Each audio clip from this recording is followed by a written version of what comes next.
I'll call to order the council meeting for Thursday, October the 22nd. All members are present except Councillor Yanika, Councillor Medeiros, Councillor Miles is ill, and Councillor Starr is absent. Are there any declarations of conflicts of interest? Seeing none then, approval of the minutes, October 8, 2015 Special Regional Council meeting. Councillor Paleschi.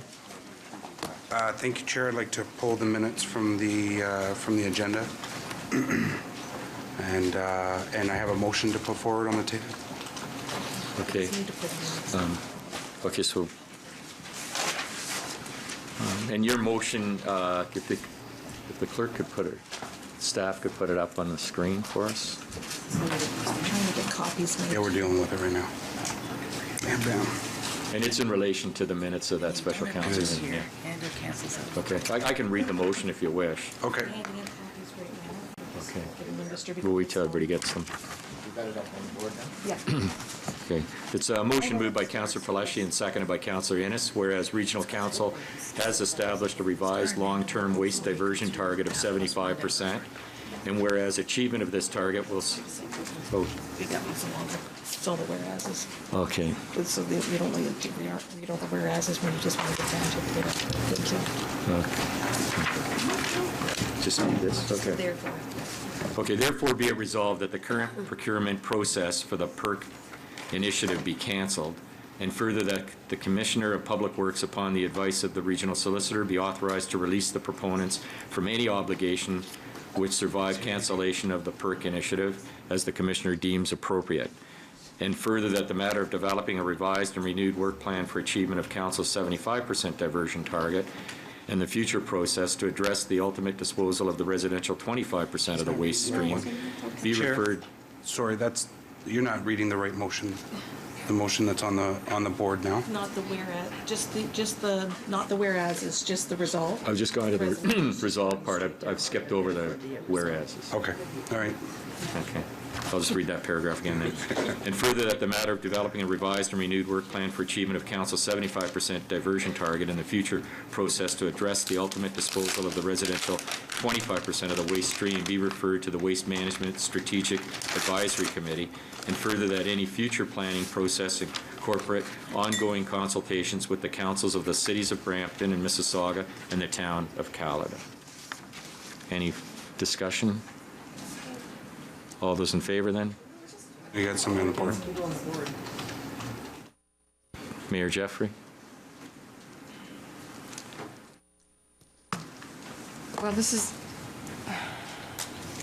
the first time I've seen this motion, and I think the last time we had this conversation around the table, there was, I believe, a desire by the majority of this table to bring this information to each of our respective councils to have a conversation. So really what I feel this has done is prevented councils from seeing all the information and making an informed decision. This is not the motion that passed at my council at the City of Brampton, and I believe Councillor Paleschi is unfortunately trying to prevent the rest of my council from seeing all of the information. I think this is unfortunate. I really just feel it would be helpful if all of the councils, as we discussed this our last meeting, saw the information and came back after we've seen the information. I don't want to prevent my council from, and my public at the City of Brampton from seeing what's on the table. So I think this is premature. I'd prefer that my council, all of my council, saw the presentation.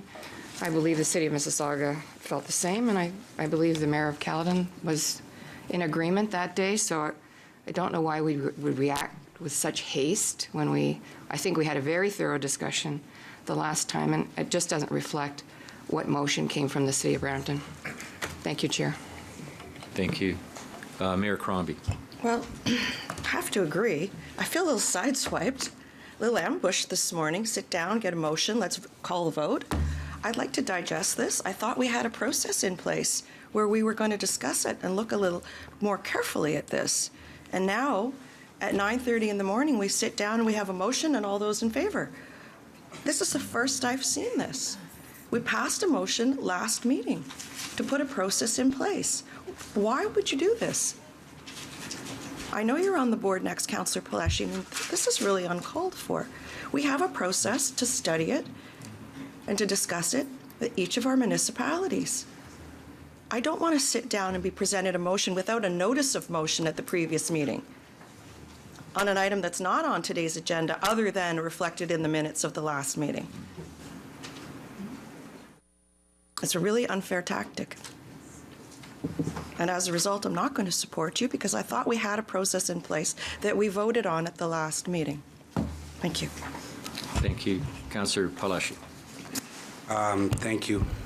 I won't comment on the lecture that I just received, but I will comment on the fact that I stood before a committee in council yesterday at the City of Brampton. I advised all my council colleagues that were around the table. Unfortunately, there was some members that were absent. I notified all of them of what I was prepared to do and why I was prepared to do it. I kind of wanted the chair to read the first part of the motion because it basically outlines why I'm doing this. The fact that we need to do this is because we also moved a motion last council meeting that requesting 75% of the 3 Rs, which essentially kills the PERC process anyways. So this is just to make it official. No more wasting time with going to the area municipalities. We have a waste management committee that needs to pick up the ball that has been dropped to continue the process and to do what's right for the region of Peel. So, but I'll also ask staff to maybe comment on the motion and give a little bit more detail and outline for the mayors. Staff have a comment? Yes, Dan? thank you, Mr. Chairman. The members will recall on October the 8th, actually in our delegation, Norm Lee and I indicated that at the 75% level, the number of tons that would be left over to be dealt with would be half of what the PERC project was designed to do. So technically, unless council is prepared to continue building that 300,000 to 400,000 ton facility and import waste in to deal with it, which at the meeting there didn't seem to be any appetite.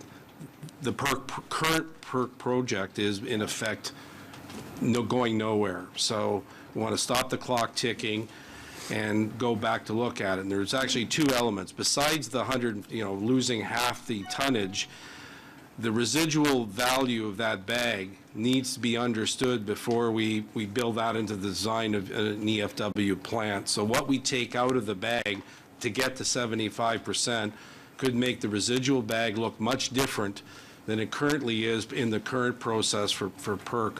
So we need to spend time to kind of figure out what that is. Otherwise, we'll be building something that will not meet our needs down the road. So that's the rationale for moving this back to the committee, and it's not meant to sidetrack the members of council. That was the discussion we had near the end of the special council meeting.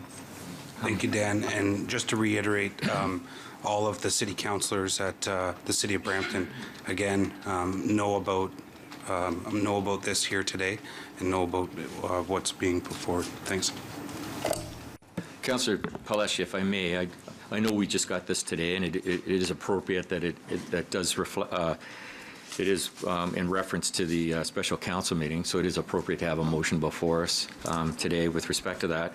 In view of the comments that were just made by the commissioner and in view of the concerns that the 2 mayors have raised, the only thing I could suggest, and I totally respect what you want to do here today, because especially after what the commissioner said, but I'm wondering if we followed a process with respect to have a report come back to identify those concerns so that it's on the record, and then deal with a motion at that time, but it's at your discretion. Okay, no, fine, fair enough. Councillor Sato. Councillor Sporvieri. Yeah, thank you, Mr. Chairman, and I'm totally supportive of the motion passed by Councillor Palashi. As we discussed last week, the outcome of continuing with this process is that we would end up with 2 incinerators in East Brampton, Southeast Brampton, and there is no way that I, as a representative of the residents of East Brampton, can ever support having 2 incinerators in that location, in that area. In addition, we have the gas power plant on Goreway Drive on the east side of Brampton, and we have the airport that all contribute to pollution in that area. I cannot in good conscience support an incinerator, an additional incinerator in that vicinity. Besides incinerators, the latest information coming forward from the scientific world, they're just obsolete dinosaurs that are not really the solution to getting rid of our waste. So I am totally agreeable to supporting the motion. I think that we need to just stop and not prolong the agony, just get it over with and do the right thing and continue on with the process that we approved last week and reducing waste and doing more recycling, Mr. Chairman. So I think it's an appropriate resolution. I think it's time to end this. It's gone on too long, and I'm total support. Thank you. Thank you. Councillor Sato. Thank you. Well, I want to thank Councillor Palleschi for bringing this forward because it does move us on. The motion at the last meeting was to move to the higher level of waste reduction, and we were kind of stuck. If we don't pass this today, we're sort of stuck, and we're going around in the same circle that we've been going around for years in trying to get a method of dealing with our waste in an effective way other than landfill. And we've been dealing with this for over 15 years now, and every time we come close to a solution, something happens and we backtrack. So, I don't need any more reports on this. I don't see any need for staff to bring a report to tell us exactly what's in the motion here. We were all here. We had a long discussion at the last meeting, and I think the resolution that was passed sort of left staff and council hanging a little bit. So this ties it up beautifully. It's very clear. The objectives are clear, and it incorporates right in the motion any future planning process incorporate ongoing consultations with the councils of Mississauga, Brampton, and Caledon. And I think that is going to be much more meaningful conversation and consultation with our municipalities than if staff went out and did a presentation on the incinerator that we're not going to build anyway and waste everyone's time. So I'm very supportive of this, and I would encourage the rest of council to support it, and let's get on with finding out how we're going to handle that 75% diversion.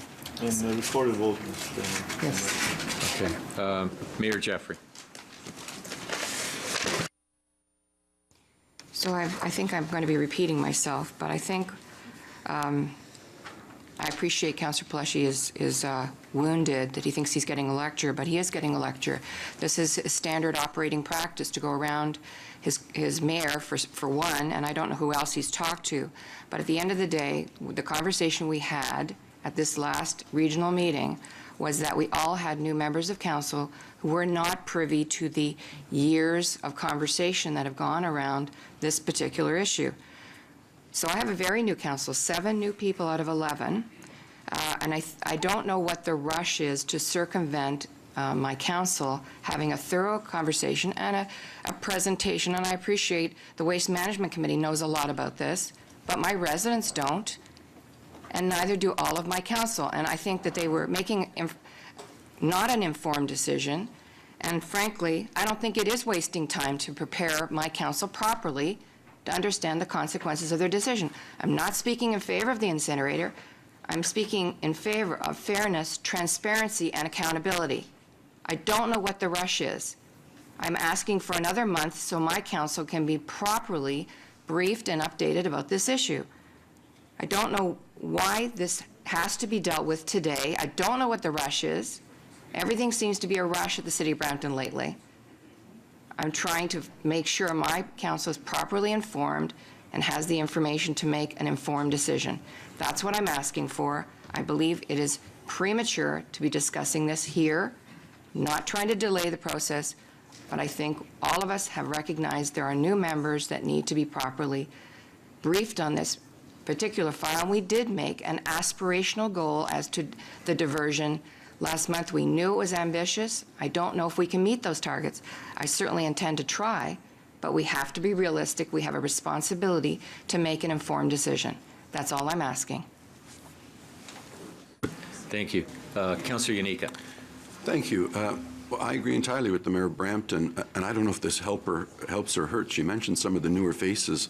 I've been around 27 years, and I'm not sure where we're going. And this is what happens when, if I may say, and I recall Dan and the staff that were here presenting to us, when we, and I love her phrase, when we sort of pulled out of the hat this aspirational goal, you recall Dan and staff that were here were saying, well, hold on, that's got some implications. We've got to have a look at that, and which made sense. And now we're living with the fallout of that. Now, yeah, well, if we did that, that leads to this. Well, now it's becoming a little convoluted, and the only motion I would support, I certainly can't support this. Mr. Chairman, I think you're in the right, you were in the right from take this back. Staff, bring me back a report saying at the 11th hour you want it to change for the best of, I understand that, but that has a whole host of other issues. Staff's got to go back and crunch some numbers. Do you need one? Do you need two? You've sort of hit the reset button, which I think is fine, but after having done so 2 weeks ago, now you want some finality to it. Well, I'm not ready to do that. I agree with my mayor and Mayor Jeffrey. And Mr. Chairman, I think I think the questions are well put. Can staff go back and say, these are all of the moving parts now that you're looking at it from a different perspective, and allows the other municipalities to catch up and become more informed? I don't know what the haste is. I don't know what the haste is. So the world seems to be changing as we speak. Let's try to get a grip on it. And what's another week with the competent staff that we have to look at it and report back to us? That also allows the time to do what Mayor Jeffries has said and let everybody else play a little bit of catch-up. Because I need to play a little catch-up myself as well. Thank you, Mr. Chairman. Thank you. Councillor Parrish. Well, I was ready to vote for it last meeting. We had a very lengthy special meeting on it. I think the staff, it's unfair to them to have them continue along as though there may be a incinerator being built. If you go around this table right now, there's no incinerator getting built. The desire around this table is to become progressive. You watch the country go liberal on Monday, but they also went young, they also went forward-thinking. And it's time for this council to do the same thing. Recycling is the way to go. Watching Durham sit there on the highway, between the highway and Lake Ontario, spewing smoke. I went by it last week. And big trucks going in there, bringing garbage in from all over the place. We're not those kind of people. We are not going to do it. So dragging this out isn't going to make any difference at all. I was at an airport meeting last night, GTAA meeting. They're going up to 90,000 passengers in the next 5 years, and they're trying to double the freight that goes out of there. The freight going out of there right now is 11,000 trucks a day in Malton spewing diesel particles. That airport is a great economic engine, but it brings in more dirt and more pollution than you should be having to tolerate. So if you're putting an incinerator in the lower part of Brampton, in the top part of Malton, right in the airport sleeve, I'm not voting for it now. I'm not voting for it next week. I'm not voting for it next year. I am never voting for it. And I will rally the people in Malton, and they'll march in here and tell you why they don't want it, as the small diesel particles go into their kids' lungs. Start thinking like advanced thinkers. You don't sit there and play with something because we haven't looked at it thoroughly enough. We've looked at it. I wouldn't vote for this ever. So let's just get this over with. And when the staff goes out to talk to your councils, the 3 different councils, let's talk about 75%. Let's bring people in from places that are more advanced than we are, that we heard about last meeting, where they're recycling 90%, 95%. Let's start thinking like advanced thinkers and stop dwelling on Flintstone technology. So let's just get this over with. I'd like to see a recorded vote, and let's get this over with. Thank you. Councillor Innes. Thank you. Thank you, Chair Dale. when council passed the 75% waste reduction target, it did have implications. We don't know exactly what those implications are. We don't know what the cost of those implications are. But what we do know is that the Waste Management Subcommittee, along with staff, are binded by that motion and by the procurement process that's currently in place. So the reason for this motion simply is to move forward with the process, to unbind staff and unbind council so that we can have frank discussions and learn and discover how we're going to meet that 75% target. And I understand and appreciate the comments by both mayors and their concerns about educating their individual councils. I agree, and that's why that last bullet point is part of this motion, because it's an integral part of ensuring that all municipalities within the region of Peel understand it and can get behind it, because we are talking about the future. So I fully support this motion. That's why I agreed to second it, especially as the vice chair of the committee. I think that we need to move forward. I think we need to stop stalling, stop wasting time, and stop wasting money. And come up with a solution, and that solution is going to include all of the municipalities. And that's why that point is specifically in this motion. Thank you. Mayor Crombie. Thank you. So, Councillor Parrish and I are working well together, and we're good friends, but we're going to disagree on this point, because I think forward thinkers don't bury garbage. We don't put our garbage in landfill. There has to be another alternative. And I agree with diversion. I agree with the diversion target set out here, but I don't like the process under which this has been done. This was designed to ambush us all this morning, and without a lot of thought, consideration going into it. We sit down, we're asked to vote on something we haven't digested, and that staff hasn't had a chance to report back, and we haven't gone to our councils to discuss. So I'm opposed to the process and the way it was done, and I'm opposed to burying garbage. I think that's not forward thinking. Putting our trash in a landfill is supposed to be the most archaic thing, and land is appreciating in value, and there's a lot better use for it. So no, I'm not going to support this. Thank you. Thank you. Councillor Tovey. Yes, thank you. Through you, Mr. Chair. Just a question to Commissioner Lebrecq. If we were to cancel this today, are there financial implications as far as the procurement process goes? Like, will we be having to pay out any of these people who had... No, Mr. Chairman, there's no issue at that point. It's, whether we report back on November the 12th or deal with it today, for all purposes, the process has basically gone into stasis mode.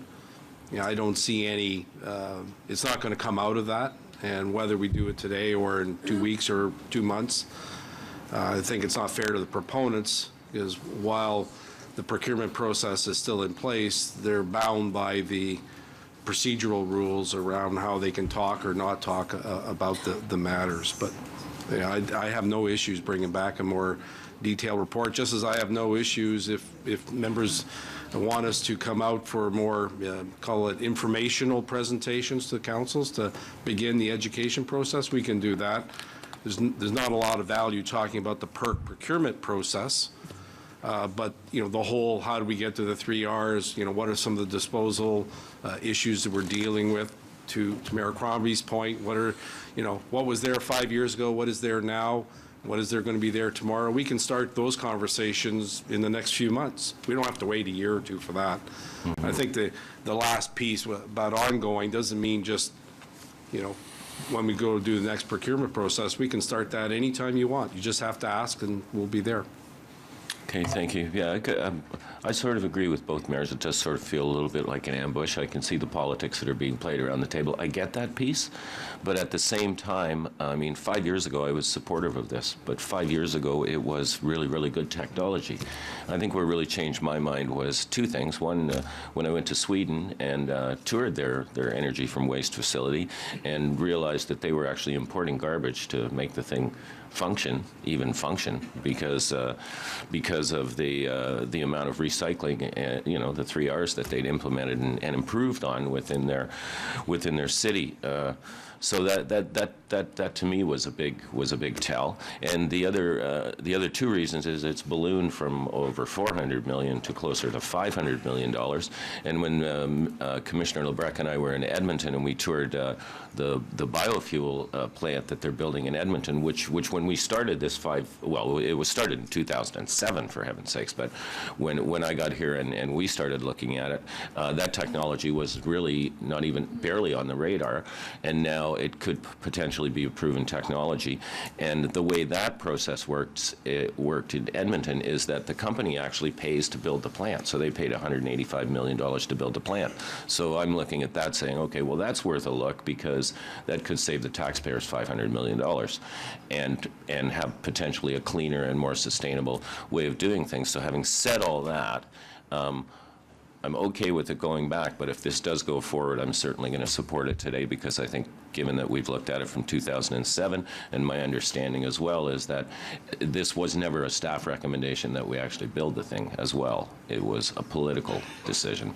So we can make a political decision today to just cancel it and get on with it, and I'm perfectly okay with that, and let the politics play out where they do. Thank you.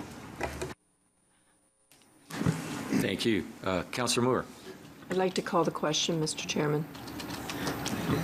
All right, with okay, the question's been called. It's also recorded vote was asked by Councillor Sprovieri and I believe Councillor Parrish. Mayor Thompson can still speak. He has not spoken yet. He's Okay. we've called the question and a recorded vote has been asked or requested. All those in favor of Councillor Paleshi's motion, please rise. Councillor Carlson, Councillor Downey, Councillor Fonseca, Councillor Gibson, Councillor Groves, Councillor Innes, Councillor Mahoney, Councillor McFadden, Councillor Moore, Councillor Paleshi, Councillor Parrish, Councillor Raz, Councillor Sato, Councillor Shaughnessy, Councillor Sprovieri, Mayor Thompson, Councillor Tovey. All those opposed, please rise. Mayor Crombie, Councillor Ionica, Mayor Jeffrey, Councillor Kovac, Councillor Medeiros. The motion carries. The motion carries. That brings us to the approval of the minutes of the October 8th, 2015 Special Regional Council meeting, moved by Councillor Paleshi, seconded by Councillor Innes. All those in favor? Carried. Then a motion to move the approval of the minutes of the October 8th Regional Council meeting, moved by Councillor Ionica, seconded by Councillor Medeiros. Any discussion? All in favor? Opposed, if any? Carried.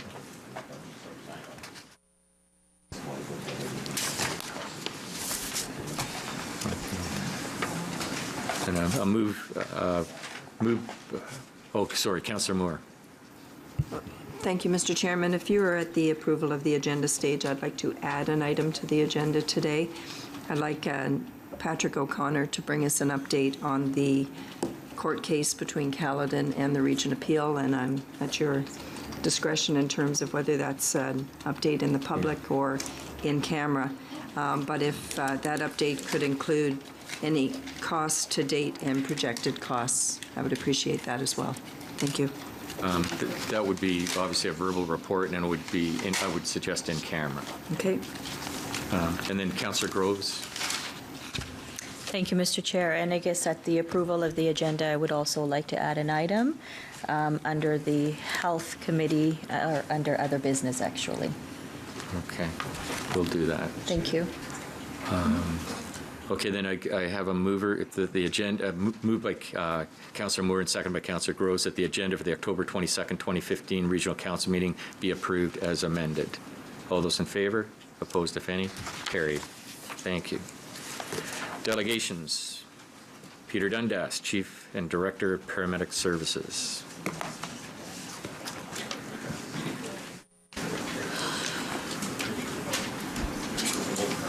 Welcome, Peter.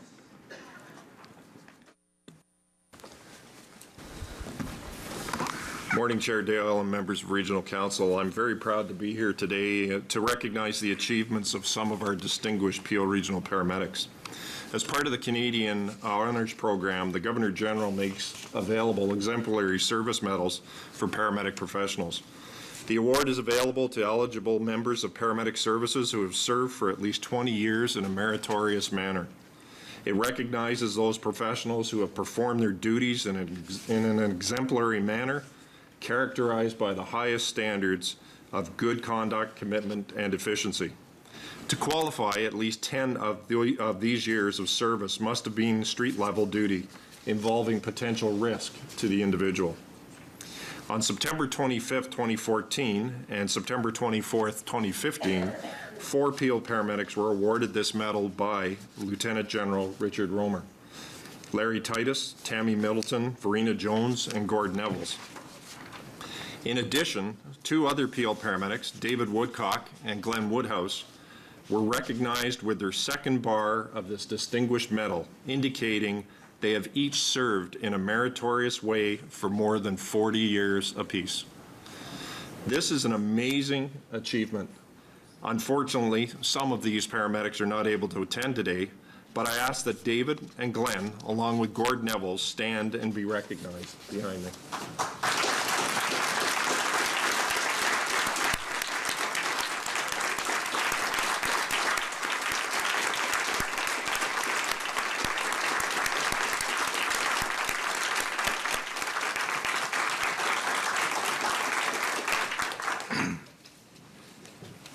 In addition, 4 Peel paramedics were recognized for their heroic actions while on duty.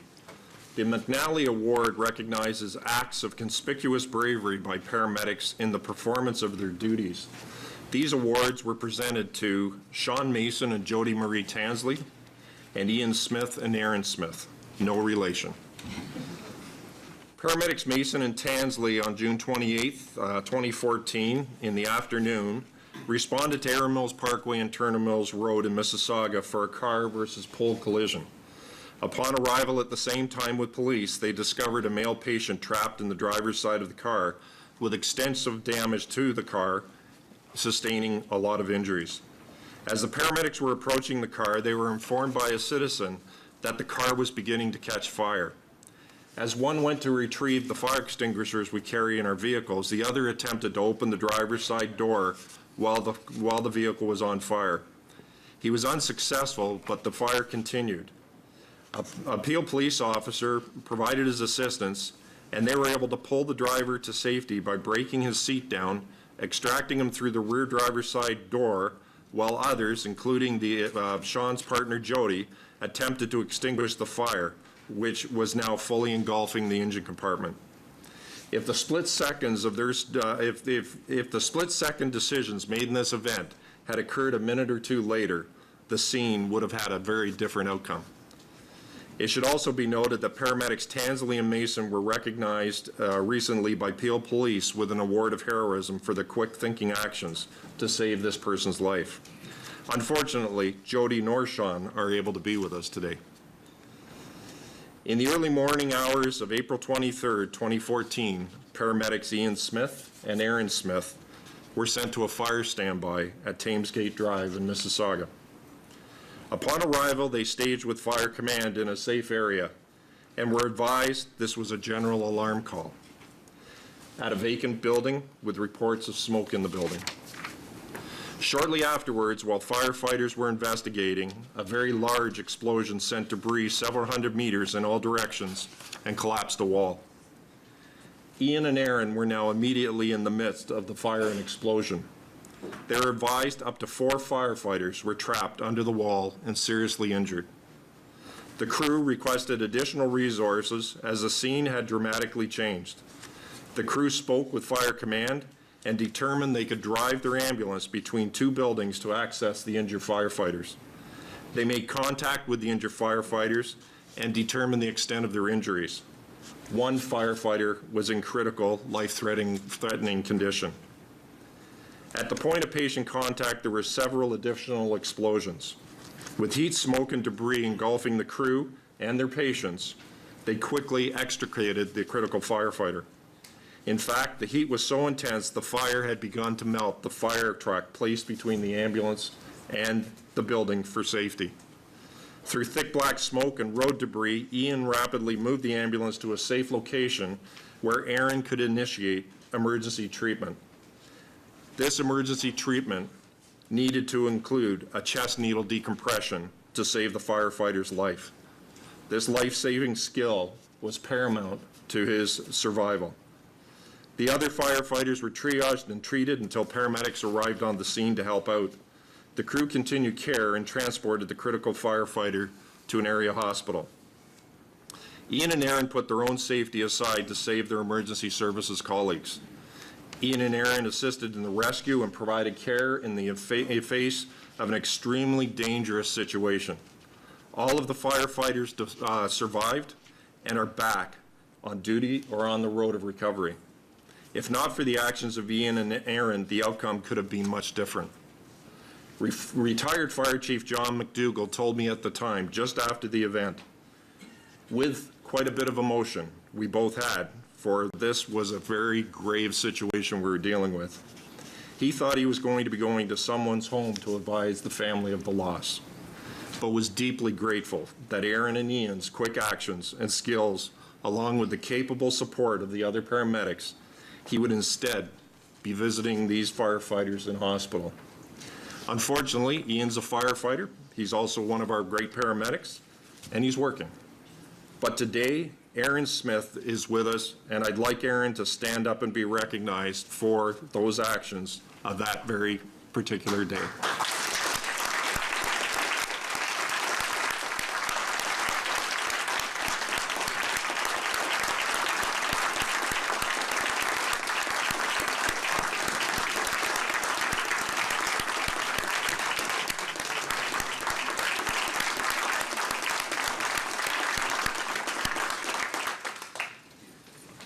Apologize for not getting up and down, but I'd be here for another 5 minutes.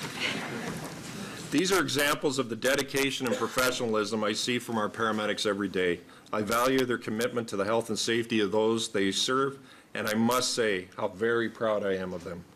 Congratulations to all, and thank you very much, members of council. Thank you, Peter. If you just stay in place. Councillor Groves. Thank you, Mr. Chair, and I'll be very brief, but I would just like to extend my gratitude to all of the paramedics, Peter, and yourself, because you've been a great leader to your team. And it takes a great leader to really do what you do and have a team like you do. And I just want to leave something with us, and we are blessed to have the doctors that we have in this country. They save lives. But just something to think about, in a case of an emergency and you make the call, in order for the doctor to save your life, you need one of these guys or ladies to transport you there and to take you to them. So I just want to say thank you, and we need to just think about that, because if they're not there, you're not getting to the doctor. Thank you.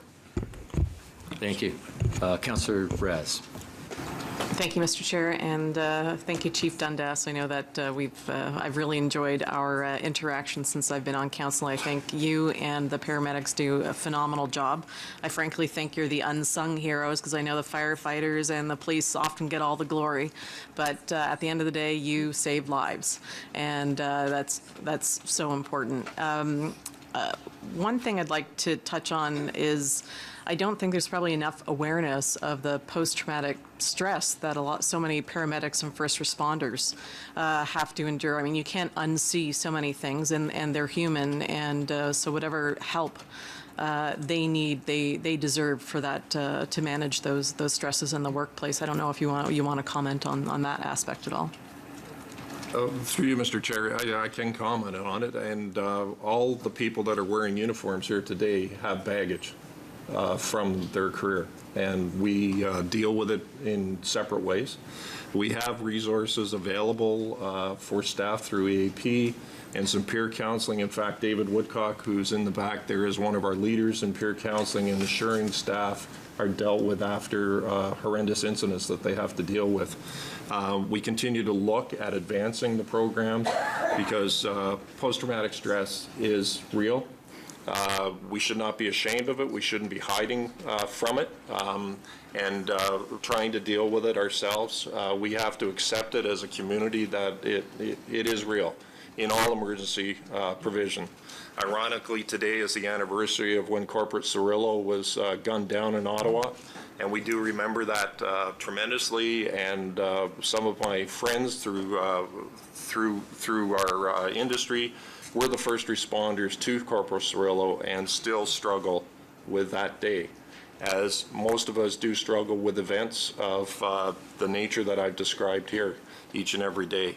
So it's important to be aware. We continue that awareness, and we continue to be supportive as best we can through our collegial atmosphere as paramedics and through services that are available to us. Thank you, and thank you to all the paramedics for the work that they do. Thank you. Thank you. Councillor Sato. Thank you. Well, I'd like to echo Councillor Raz's words that I am just so proud of the great work that all of our paramedics do. And to those of you who are being recognized today for very special distinctions, thank you from the bottom of my heart for, on behalf of our residents, for what you have done and what you do every day. The incident with the fire at Turner Valley and Erin Mills Parkway was in my ward.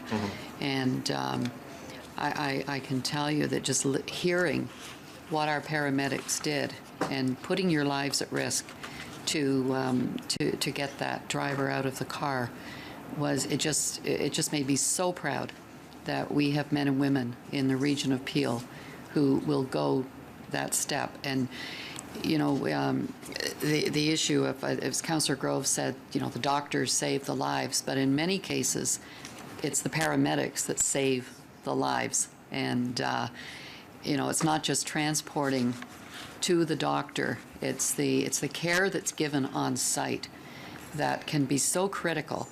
And, you know, I've had the wonderful experience, not that I wanted to, of having experienced the care by the paramedics many years ago when I had an injury in my home, and it was just exemplary care. And when my husband had a stroke about 12 years ago, both the firefighters and the paramedics made sure that he was taken care of and treated, and as quickly as possible got to the hospital, and thank God he was okay. But without that care, things could have turned out a lot differently. So I thank you on behalf of my family, on behalf of all the families in the region of Peel, and in my ward in particular, that you have cared for and have saved lives. Thank you. Thank you. Sorry, I just wanted to add one thing I think is so important too. When you mentioned, you know, you're a family, you're a team. And I love the fact that you called every single one of your staff by their first names. And I think that says it all.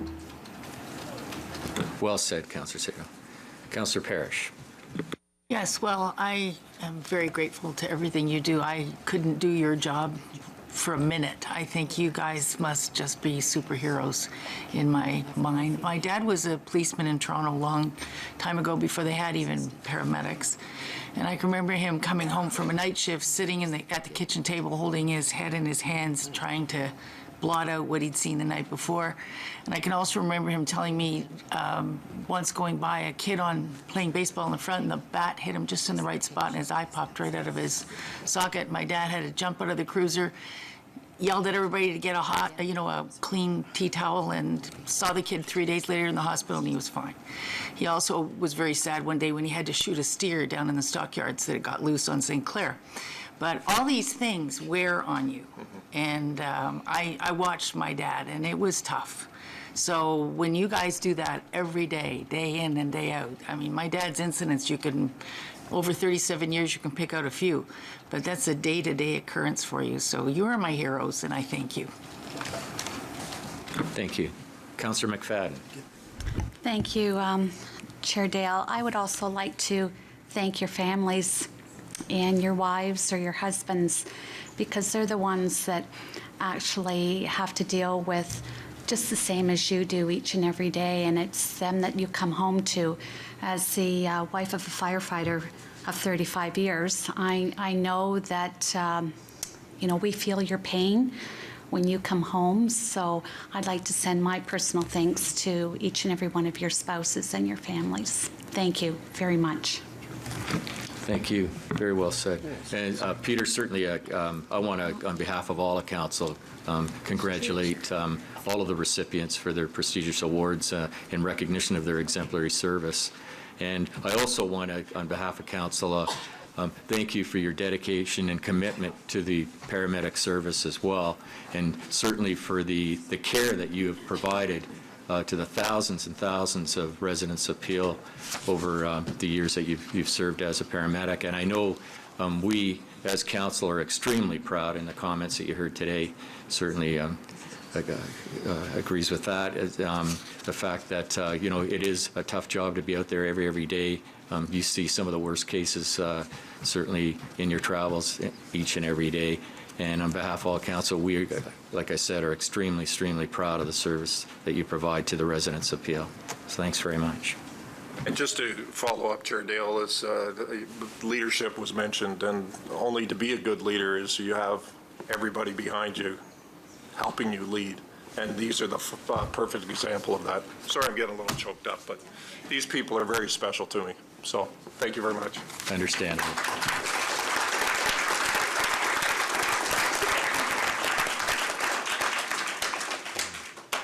Motion by Councillor Groves and seconded by Councillor or Mayor Thompson, receipt of the delegation, and then we'll bring forward the report that's the Paramedic Exemplary Service and Heroism Awards, and again moved by Councillor Groves, seconded by Councillor or Mayor Thompson. All in favor? Opposed, if any? Carried. Our next delegate is Ken Dion, Senior Manager, Special Projects, Toronto Regional Conservation Authority, and Andrew Farr, Director of Water Division, Region of Peel. Welcome, gentlemen.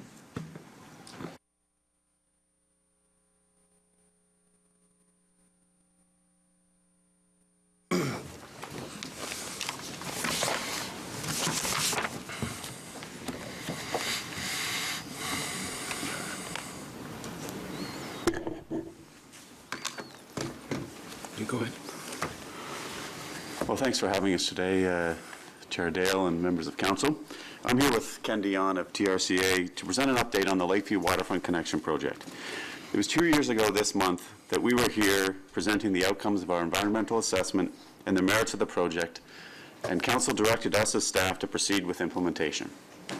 As promised, we're here to report back on the status of the project and update you on our projected costs and the features of our design. Peel, CBC, and TRCA undertook this project as a partnership, which includes the City of Mississauga. The original vision was to provide a made-in-Peel solution for construction fill, while at the same time improving a waterfront worn down from industrial growth, including renewing public access and the creation of new habitats. I'd like to turn it over to Ken to provide an update on the design, what we've accomplished to date related to our project objectives. After that, I'll go through some of the project benefits and also update on the project costs and the schedule. Thank you. Thank you, Andrew. Thank you, Chair and members of council. I wanted to take a brief step back to introduce some of the components of the environmental assessment that was completed, and then quickly move on where we're going over the next several months and years, hopefully.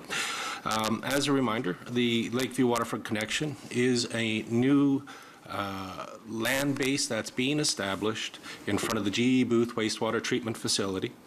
It's going to be created using excess fill generated primarily from Peel Region Public Works projects, as well as other projects, but primarily for the Peel Region. The intent of this is to provide a local solution for the management of fill through other infrastructure projects, rather than the typical approach for dig and dump, which involves long distance haul into other communities, rural communities usually. This also has been identified as an area that's been severely degraded over the years, and provides an opportunity to, as part of the management of fill, create a great new habitat along the shoreline that's currently quite derelict.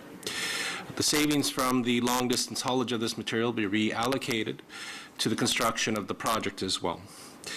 Components of the environmental assessment are shown up on the image above.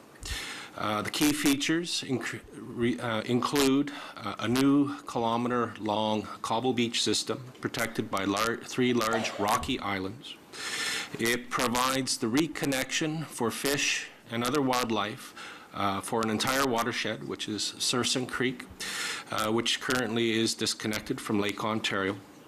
We are reestablishing lost wetland habitats, approximately 7 hectares in area.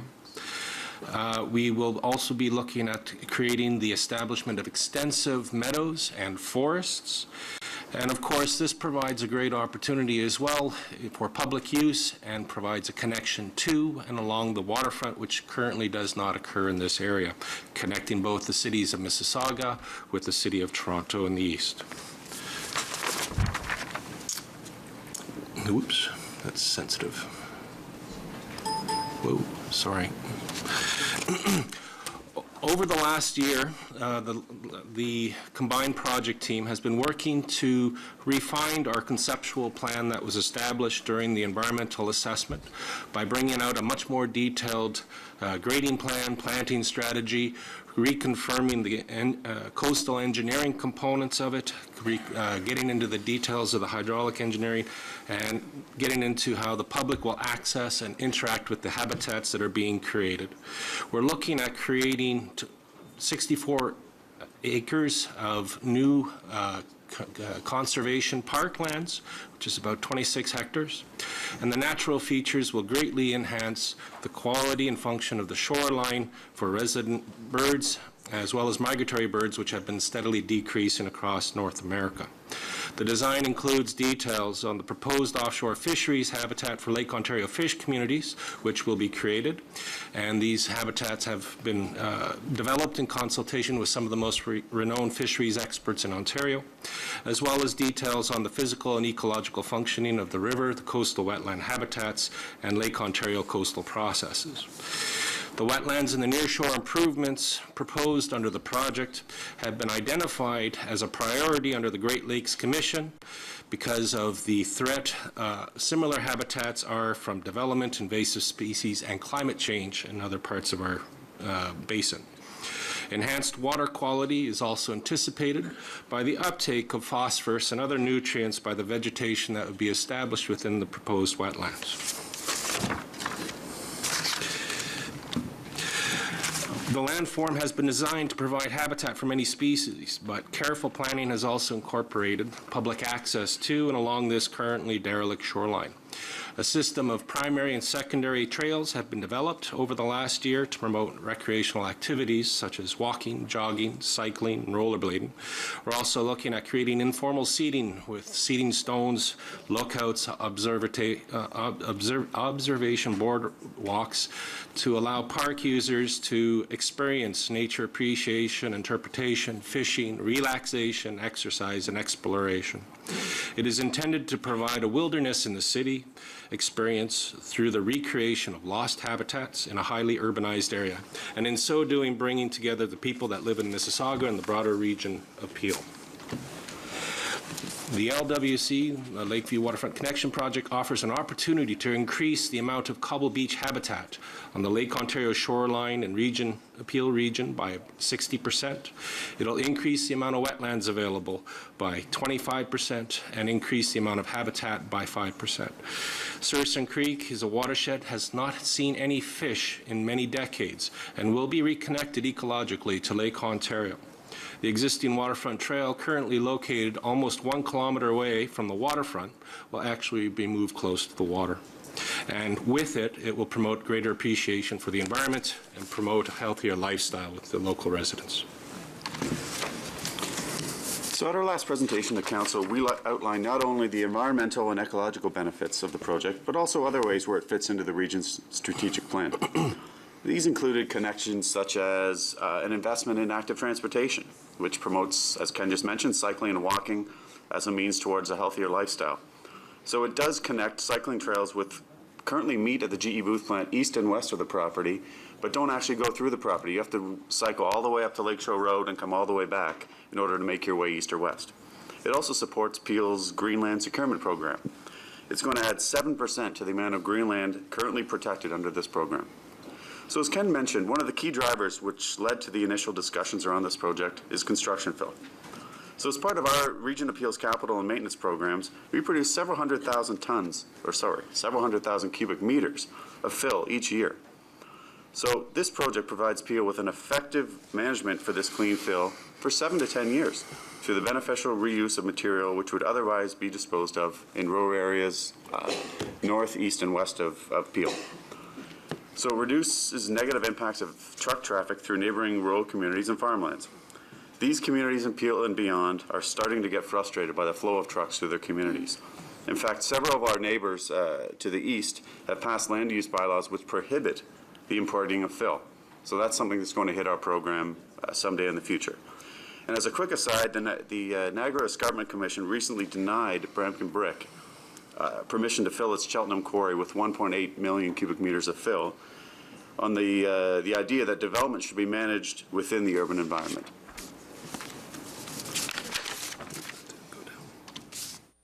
So as a quick update, we received approval for our EA from the Minister of the Environment and Climate Change in May of this year, with typical conditions imposed for construction, which we would typically have as part of any well-managed region appeal project. The only comments received from the public were positive in support of the project. So the design is now complete and will soon be shared with the public as part of our ongoing public consultation programs, as well as the permitting meeting with all of the local stakeholders. The TRCA, CBC, and Peel are also working on a tri-party agreement on how we'll divvy up the responsibilities during construction. TRCA will be taking the lead on all design and construction activities. Peel and CBC will provide oversight from a community, technical, and environmental perspective. So a critical component of the project is the efficient management of trucks from Lakeshore Road down to the lake. As you can imagine, with filling 1.5 million cubic meters over a 7 to 10 year period, that's a lot of trucks. So during the EA, we had two main options: the Arsenal lands to the east of GE Booth and the OPG property to the west of GE Booth. But as OPG and City Mississauga continue down their discussions around the Inspiration Lakeview project, the future ownership of the OPG property remains unclear. So during the EA, through discussions with OPG, they were not able to commit to a position of allowing us access to that property. So in the end, the recommended route for the construction access road was the Arsenal lands. But as we moved into design, the project team identified some areas of contaminated soil on this property. As you may know, this property was previously owned by the federal government. So while a letter from the regional chair was recently sent to the Minister of Defence, the previous Minister of Defence, requesting assistance to remediate these lands, we felt any delay to the project that this may cause could prove costly. However, we never stopped working with OPG throughout the EA and throughout the design phase to find a solution. And I'm happy to report that over the last few months we have found a solution. A new access road option has been identified that goes partially through the GE Booth property and crosses over to a small ribbon of land at the very edge of the OPG property. And through the assistance of Councillor Tovey, the OPG and Peel were able to reach a deal to lease this small strip of land for the life of the project as an access road. This will not impact any future use of the OPG property and is a cost-effective alternative that will greatly reduce the impact to the public of this project. So with the completion of detailed design, we now have access to much better design information for our cost estimates. We have seen an increase compared to what we reported 2 years ago.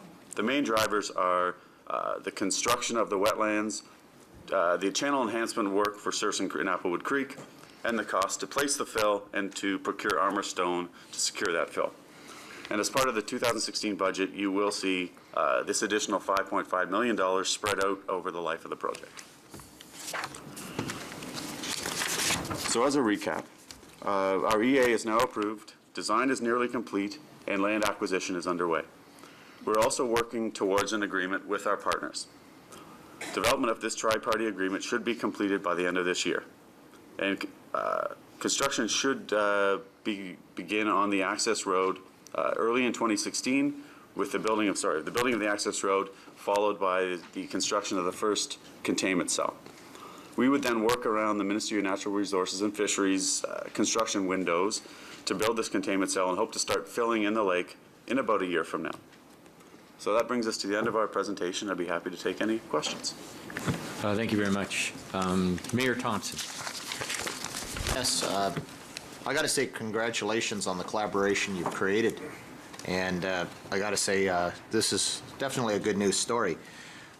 First of all, speaking about the fill, when you had the breakdown, are you not getting the revenue out of the fill? Because I'm going to tell you, the surrounding municipalities are, the property owners are getting huge dollars for this fill being delivered. Surely, to gosh, you're getting that revenue coming back your way. Yes.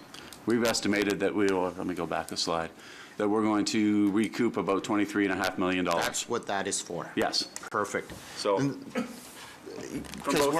yeah, and you know what? This is a good resource to invest in, because I call it a resource. A lot of people call fill pollution, and some ways when it's dumped on property and is used as a waste product, it's unfortunate. It's a resource that that I think needs to be capitalized on, and you've seen it. Everybody's had that vision to make that happen. So congratulations. And I'm going to tell you, with what we're dealing with in Caledon, especially with all the illegal fill sites, let alone the legalized ones, to me this is a huge step in the right direction. So congratulations on that. And whatever, you know, I got to tell you, this is exciting. The one thing I did notice is, you know, all the collaborators, Mississauga's not there, but I'm sure they will be there as time goes on as well. But to me, is what a beautiful way. It's a huge win for the city as well, having a beautiful, from the lake. It'll really make things look special. So congratulations on having the vision and following through on it. I apologize if I rushed through. The City of Mississauga staff have been with us every step of the way. Wonderful. No, it's just when it's just, yeah. But yes, it is Mississauga, yeah. But no, to me, I know Councillor Tovey, this has been his big push on this, and to me, this is a huge win. But I mean, to use the resource creatively, you've done it. Well done. Thank you. Councillor Yanika. Thank you. Well, I too share my accolades for the project. You know, sometimes it's simple. A headline writes itself. One man, one dream, success. Jim, take a bow. Because this was one man, one dream, success. To have come with such a simple idea, you know, you talk about all the advantages. Mayor Thompson, you picked up on it. The fact that we're putting $24 million back in our pockets, Councillor Innes was mentioning as well, just the logic of that. So just as a taxpayer, saying this just makes sense, that why are we paying others and we can look after this. Then the aesthetic. I want you to envision coming up to the, you know, what's there, and I use this for, what's there is 2 armpits now between OPG and the Booth site. It's not much, and I use that because cities have armpits. We need these facilities to make a city run. But isn't it nice that you can dress them up at this level and do all of the environmental good that we're doing? So you rarely get these win-win-wins, but this is a win-win-win.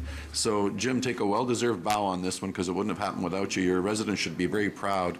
This will be a cherished legacy for generations to come, and much of it is on your shoulders. Congratulations. Well done, Jim.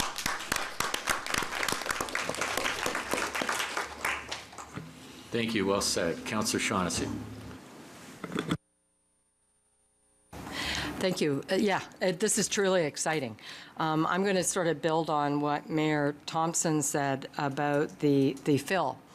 In Caledon, we're reviewing our large fill bylaw, over 10,000 tons, is it? Because, which is it? Meters, thank you. And there seems to be a lot of concern through a lot of the municipalities on how that is going to be handled. And everybody does it slightly different way, but we have to really guarantee that whatever goes in there is absolutely 100% clean, because if not, we're going to look at a future problem. So that's one. So I'm just saying, let's look at the best practices of the municipalities who are leading on this to make sure whatever we do is the best. The other thing I was looking at and just thinking about, what about, are you looking at using any recycled products for a project of this size? Yes, a lot of the armor stone and stone that's maybe I'm not getting your question correctly, so I'll try and you can correct me if I'm wrong. A lot of the armor stone and other stone that's currently around that area, we're going to reuse as much of it as we possibly can? Then we don't have to buy it. Any material we can get as part of this project that we don't have to buy, we're going to get a lot of the rubble that essentially contains all of this fill material. We're hoping to get from any project where people are demolishing concrete structures, concrete road. We won't take asphalt, but we will take clean concrete. Parking garages are perfect because it has tons of clean concrete. So yes, we're going to reuse as much as we can because it makes financial sense as well.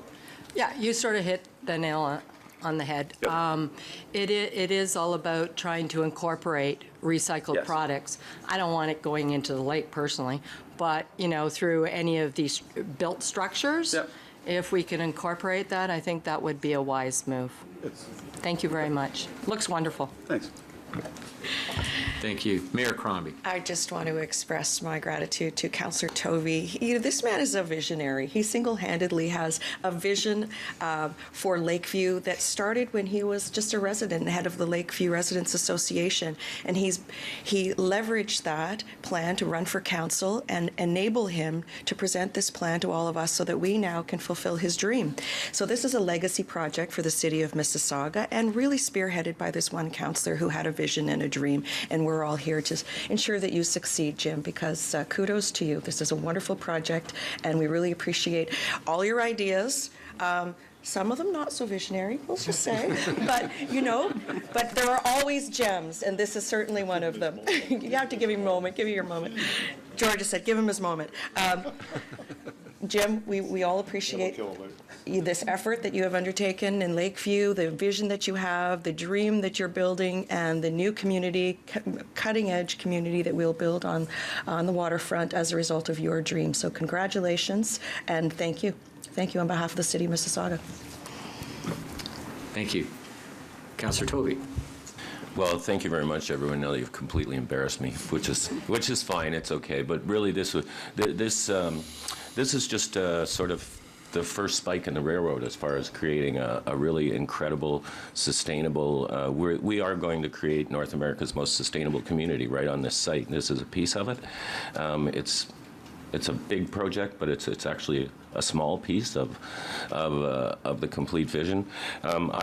I'd like to thank the community because it was really the community. We led 3 years of visioning sessions when I was in conjunction with the University of Toronto when I was president of the Ratepayers Association, and we said, okay, if we do happen to manage to get rid of the coal generating station, and this entire 250-acre site becomes a blank canvas, what does that look like? What can we create that will be sustainable for the future? And we spent 3 years on that, and I've got to really thank, the council of the day. There was a lot of people sitting on that council who turned around and said, no, we don't want another power plant. We want to look at this. We were the first citizen group in North America to ever create our own master plan, do a complete cost analysis of it, and have it accepted by all levels of government in North America. It was called the Legacy Project, and we won 2 national awards for urban planning for it, which had never been done before. And this is just sort of one piece of it. I've always considered, since I've been here, that really one of our very first jobs is we're city builders. I mean, we look after our wards, but we really have to look after our cities and the region so that we can build the entire thing and make the whole thing sustainable for future generations. So I'm very, very excited about this project.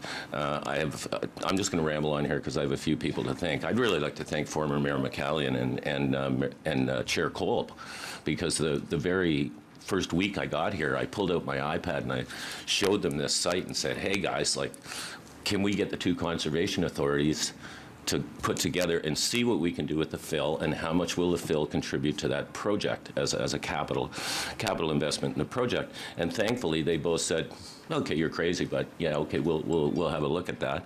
And I was very fortunate that my colleagues supported me on getting on both of those boards so that I could bring those two groups together. So that was strategically, that was very, very important, because Ken, Ken is sitting here right now. Well, a lot of people probably don't know about Ken's history, but right now he's heading up all the mouth of the Don River work for Waterfront Toronto. I mean, this is like the best lake fill team in Canada. And of course, Kate Hayes up here, who's restoration specialist, and Credit Valley Conservation Authority has some of the best marine biologists and restoration specialists in the country. So it makes perfect sense to put those two groups together, get all of their creativity, have them work with the public, and see what we can come up with. And they've come up with something that's absolutely remarkable. We're also going to be, of course, we've been to Queen's Park a couple of times now, so we're hoping to bring that $36 million down. There's a lot of things going on at the provincial level. We've got cap and trade coming in. There may be some monies we can get from there. We've already put in an ask to the Ministry of Natural Resources to forgive us the water lots, which should save us somewhere around $700,000 off the budget. We've also got the new Waste Diversion Act, which means that Phil actually and what we're hoping is that when the new waste diversion legislation comes out in the spring, that they might say things like, okay, well, Phil is waste, so if you divert it, we can get credits for it. So maybe literally, absolutely sort of double booking on the cost of that. So we're working on an awful lot of, plus we have the new federal government in who's already said they're going to put a lot more money into the environment. We'll also be doing studies, which to me is really sort of the exciting next step, is that now we'll be able to look at, as we build this, we already have partnerships with several universities, and we'll be able to have university students have a look at this and say, okay, how much phosphorus will we redo? How much phosphorus does 1 acre of wetland take out of the stream going into Lake Ontario, as an example of a project, because we're overloading all of the Great Lakes with phosphorus, and that's really not good for future generations. So to be able to study that and quantify it is going to be really absolutely remarkable on a go-forward basis. So I'm just going to leave it there, but I have one more comment about Councillor Unica's comment about the armpit. I've got a new story for you on the armpit, because I agree with you. I mean, part of the thing, like Councillor Parrish, talks about the airport, and I was the one that told her about the studies, by the way. No, it's good, because Malton's air needs to be cleaner. There's no question about it. But as a society, we seem to do that. We dump dirty things in dirty neighborhoods over and over and over again, because, well, they really don't complain after a while. So, and that's sort of what happens, and that's typically what had happened in this site, but because of that, it managed to preserve it for future generations, so that now we can turn it around and make it a model for how to do things right. So we've just finished with, are you a director now, Mark? What's your official title now, director? Yeah. No, you don't have to come down, it's okay. Oh, executive director, okay, so Mark's team's just recently finished a study on the GE Booth wastewater plant, and we're planning on putting down 8,000 new units down here, 15 acres of arts, culture, and entertainment, and 7,000 to 9,000 jobs. And if we convert the wastewater plant into heating and cooling, we will be able to heat and cool the entire new community. So from a taxpayer's perspective, what that would mean was we, the Region of Peel, would own the utility. We would get paid. So instead of buying the fuel, we get paid to take the fuel. Then we turn that fuel into heating and cooling and make profit from that, and we can put that back into many, many things here, thereby saving the taxpayers a heck of millions and millions of dollars. So we're just kind of getting started, and you'll be hearing more about the wastewater treatment plant as we go forward. So thank you, Kate. Thank you, Janice, Mike, Andrew, and of course, Ken. Thank you very much. Great job, everybody. And we'll have a party in July when we open up. Thanks. Thank you, Councillor Tovey, and I certainly would like to pass on my personal congratulations and thanks to you, too, for the leadership that you've shown with respect to this project. And, it's what a legacy to leave for future generations. You have to be very proud. A motion of receipt from Councillor Tovey and seconded by Councillor Unica. All in favor of receipt of the delegation? Any opposed? Carried. We'll bring forward the report, which is one for information, moved by Councillor Tovey, seconded by Mayor Crombie. All in favor? Any discussion? Any opposed? Carried.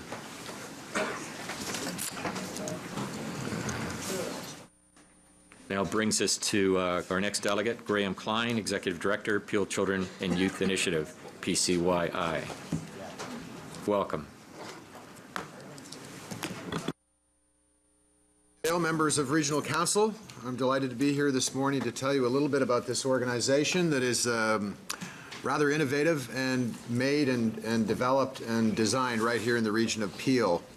I've been to council a few times and we have some new members, so we thought it was important that I get back and just keep people in touch with the work that's been ongoing. I'd like to acknowledge Gail Bursey and Dr. Davila from the region staff who will be joining my board at the annual general meeting. I'll try to keep this on task and on time. I would also like to say if any of you individually would like some time to know a little bit more about the organization or the research work that we've done, how it can help you with the constituents and families you work with, I'm delighted to spend the time to do that. So we'll try to move through this work. So it's all set up in 5 different things. All right, so the origin of this organization, many of you will be familiar with Success by Six, which was a way of getting all of the organizations who work with families and children under the age of 6 to collaborate, to work more effectively together. And for many people in the community, the success of that model said to them, well, why don't we think about doing this for all children and youth up to the age of 24? And many of the organizations that work with younger kids also work through the lifespan. So it was an opportunity for us to expand the success of Success by Six across the continuum, and we go from prenatal to age 24. The whole idea behind the Peel Children and Youth Initiative is to create a capacity in this region to encourage and support organizations to work together more effectively. And we've only been around for a short period of time. This is our annual meeting in October will be our 4th year from a standing start. And we have a board of directors that's comprised of almost all of the major systems that affect children and youth, school boards, medical officer health, region of Peel, the Children's Aid Society, and so forth. And I'll explain why that's important. We also have 3 members who sit on our board who are young people. And it's really quite fascinating because when they speak with a great deal of credibility. As most of my other members of the board, it's been a little while since they were young people, and so these young people speak with a great deal of authority, and they're very well listened to. We have a small organization, a core staff of 6.5 people. The whole point of this is this has been designed by the organizations and the communities in Peel, and it's really quite a remarkable model. So the core principles for the organization when we began are as follows.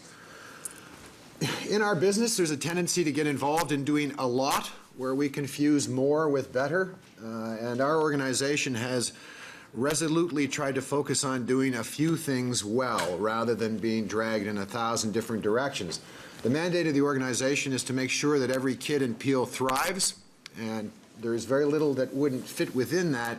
So choosing where you will work and doing things effectively has become something very important to us. Similarly, the organization was never intended to become another service provider or another program. Our role is to provide the research and support organizations through a variety of tools to focus on how we change practices, policies, and systems to respect what the evidence, the local evidence, tells us about what will make families and children successful here. What's critical about the board that we've comprised, and you will see sometimes boards that are comprised of the CEOs of major organizations, and it's kind of done to have them on your letterhead in order to make sure that everyone knows that you have a potentially powerful organization. But in this instance, the concept of organizational alignment is really critical. That is to say, when the board of this organization agrees to move forward with something, the director of education is expected to go back, the director of the Children's Aid Societies, they all go back to their own organizations and try to enable the work and make sure that the things that ordinarily get in our way are removed or moved along, and people are encouraged to support and work creatively around the priorities that have been established. We provide very high-quality local research data. If you wanted to look at our materials, you'll find that the margin of error is very, very low. And it's interesting because all of the work that we've done, most of the research that we've done, has been based on all parents. In our business, we have a great tendency to evaluate and speak to the people with whom we work. And so they'll be with us for 2 or 3 months, and we'll do an evaluation I call these the how did you like me evaluations. Clearly, they've been there and working with you for a few months. They like you. But who's staying home? Who's not coming? What do they look like? What's preventing them from participating? So when we do research, it's at a population health level. More importantly, we bring people together to say, what's the evidence telling us, and what are we going to do about it as a neutral convener? So one of the things we've been charged with is developing a plan and a strategy and a system by which we can do planning on behalf of the region for all children and youth 0 to 24. I won't go into this rather complex diagram because, first of all, I'm not very good at reading these types of things, but secondly, I think it suggests a needless complexity. What we have developed is a way that planning tables who exist can work together with new planning tables, and there are 3 age-specific focuses: the early success by 6, of course, school years, and then bridging the transitional years. For us, the focus is going to be not confusing process with an outcome, and the habit of getting folk together to talk about what might be done. We will be focused very much on developing clear, attainable priorities, tasks that we can undertake, that are feasible, and more importantly, will be measurable at the end. So this is not designed to be a conversation forum amongst organizations that work with children and youth, rather a task and focused organization that's task-driven. I mentioned we've developed quite a number of research publications in the last 4 years. In fact, everything we do, I can link back to some of the evidence that we've either created or pulled together. These studies include the experience of parents in Peel. I won't run through the list with you. Voices was a study of youth in Peel, where we talked to all of the high school kids in the region, and including 16 focus groups, which was kids in care, kids in jail, kids who aren't picked up in the school system. So there's been a great deal of work that's been done, and everything we do, we write about. So you'll see here Enrolled by 6, when we finished most of our work around that Canada Learning Bond, we put together a publication that has been picked up and looked at by communities across the country. At our annual general meeting next Tuesday, and there are still seats available for those of you who are interested, we will be launching the dashboard. So we're going to have a lifetime dashboard that will have the indicators for Peel's youth compared and contrasted with the indicators for youth across the province. So when people talk to you about what's going on with children and youth, this, along with what's in the research shop, will be invaluable in terms of you being able to research and understand issues a bit better. The research shop is a piece where we've collected all of the pertinent reports that have been done in the last 5 or 6 years about kids in Peel and families, and it's searchable, it's free, and it's a great tool for people to use. I would like to point out that between 2014 and 15, this little organization had its research downloaded 15,000 times across the country. Those are the ones we're aware of. I have no idea who passed it on to who from there. But 50,000 sales is a bestseller in this country.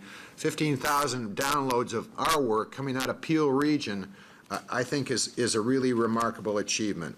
So as I said to you, if any of you want that research, it's available for download. If you'd like some further explanation or understanding of it, please don't hesitate to ask. Oh, and there's some graphics. All right. So we began with some early priorities, which was supporting the early years systems and services, and that was done largely through the work that we did with the parent study, providing good evidence about who's going and who's using what. The second was the Enrolled by 6, which is the Canada Learning Bond Registered Education Savings Program. I've talked to Regional Council about this in the past. This is $2,000 worth of free post-secondary education money that's available for lower income families in Peel. And then we developed a recreation and after-school strategy, which was really about getting more kids active and participating in recreation. All of these came from the evidence that was used to put together the Peel Children and Youth in the first place. In 2013, we agreed to take on the planning role, which is what's called the Systems Integration Framework and the planning tables. That's the diagram that I showed to you early.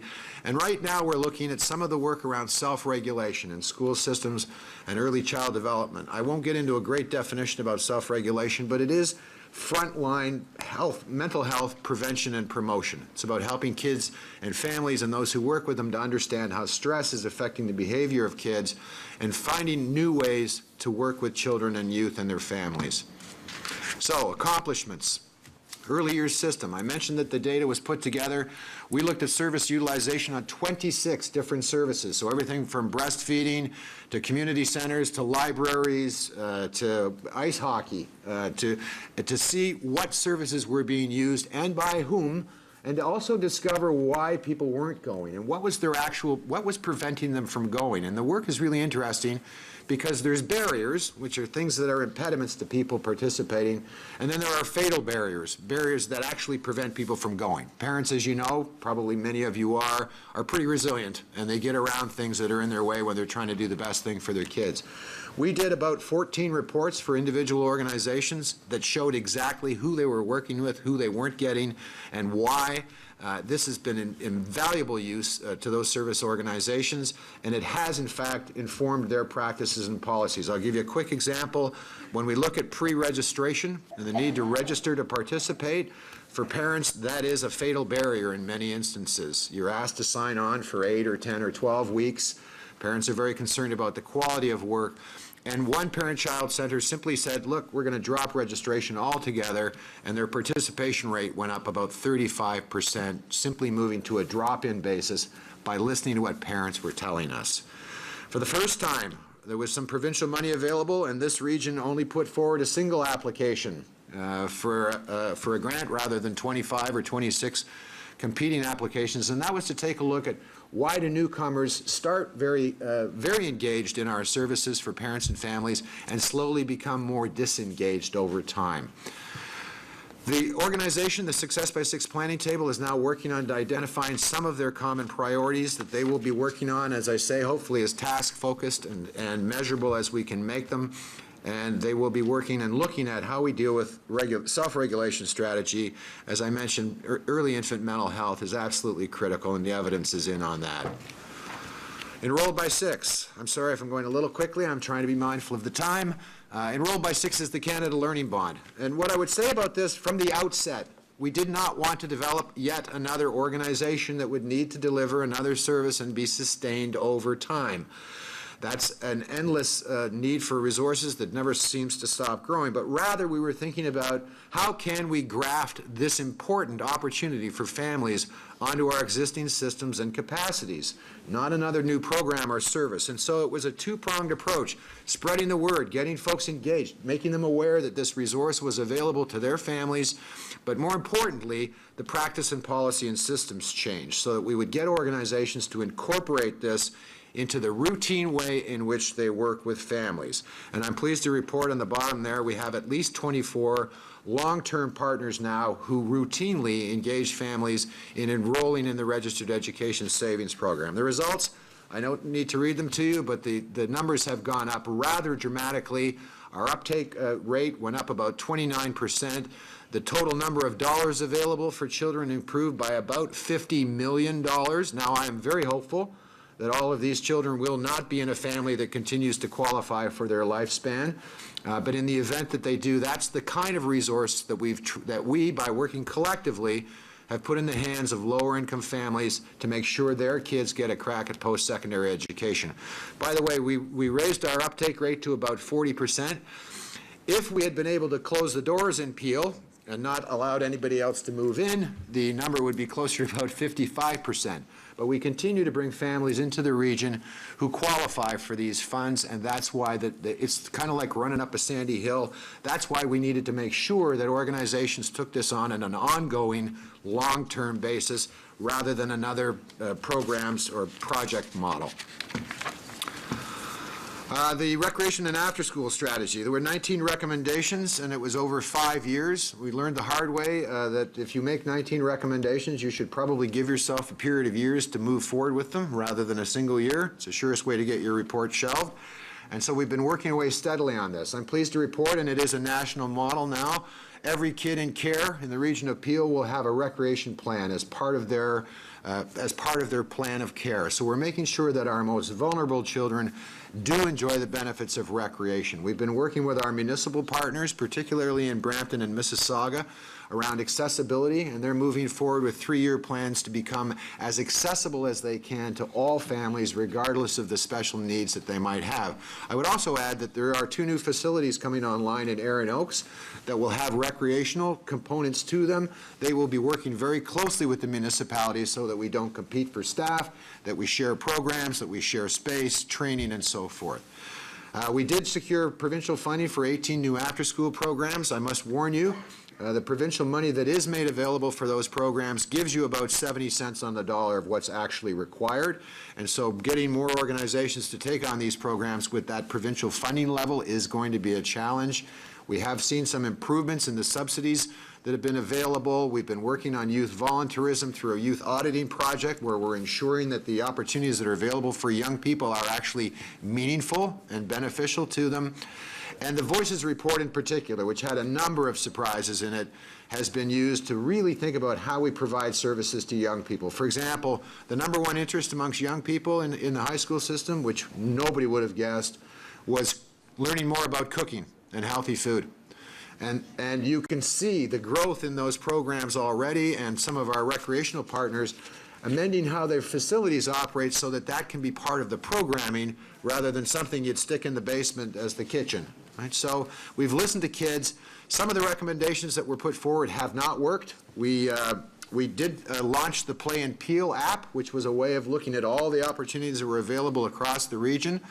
As it turns out, I think a little bit of hubris there, we are not able to actually get a new website, and however catchy the title, into the consciousness of young people and families across the region of Peel. It's a very crowded marketplace, and so we had to pull the plug on that. The cost of customer acquisition didn't justify our continuing with the work. Again, however, there's a report that will be launched on our site that's lessons learned. What did we learn from doing it? And so when you do innovative work, not everything's going to work, but I think on balance, we're pleased that we tried, and the level of success we've achieved certainly warrants taking some risks that might not work for us entirely. Graham, I don't want to cut you off, but I know the council certainly appreciates all the good work that you and your organization are doing, but just in the essence of time, maybe you could summarize in the next 30 seconds or so, would be greatly appreciated. The next 30 seconds, all right. The last thing I would say is that this organization, many people across the country talk about supporting collaboration.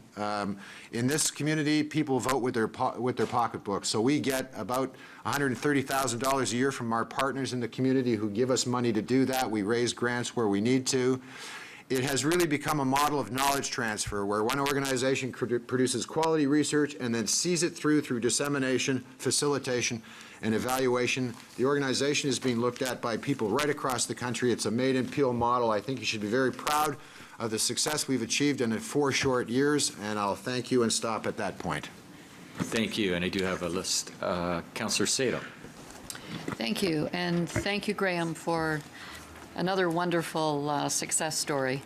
I guess it's hard to believe it's been 5 years since PCYI was formed, and I remember the workshops that were held back, I guess it was 2008 and 2009, when we brought together hundreds of agencies, representatives from agencies, to take a look at a model that resulted in PCYI.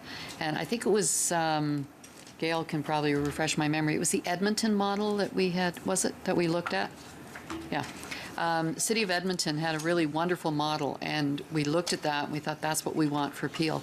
And I have to say that we have gone so far beyond what that City of Edmonton model looks like, and in expanding the services. And, you know, the areas that I'm pleased to see that when the PCYI was started, the areas that were focused on was the research, the data sharing, as well as the programs. And every agency was trying to find data, was trying to do research. And, you know, everybody had a little bit of the pie, and there was so much overlap, so much duplication, and agencies were struggling to find the time and the resources to get that information that they needed when they really should have been spending their time providing the programs and the right programs. So that alone was such a boon to the region of Peel and to all the agencies dealing with children. And, you know, at that time, we had the youth programs, we had our committee here at the region, and we had the Success by 6. What was identified was there was that missing gap, those between years, between the 6-year-old and up to the teens, there was nothing. absolutely nothing. And those programs that have now come forward have been so helpful because those are really critical ages as well, especially around the grade 5 level, because they've usually established their habits and everything by grade 5.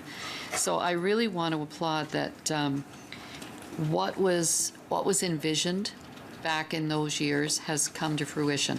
And it has been done really well. So I applaud yourself, the staff, and the advisory board.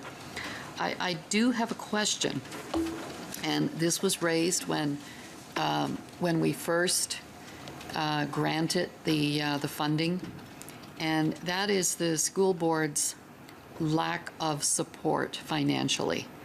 You know, $25,000. I mean, the Region of Peel is providing, and I have no problem with us providing, the over $500,000.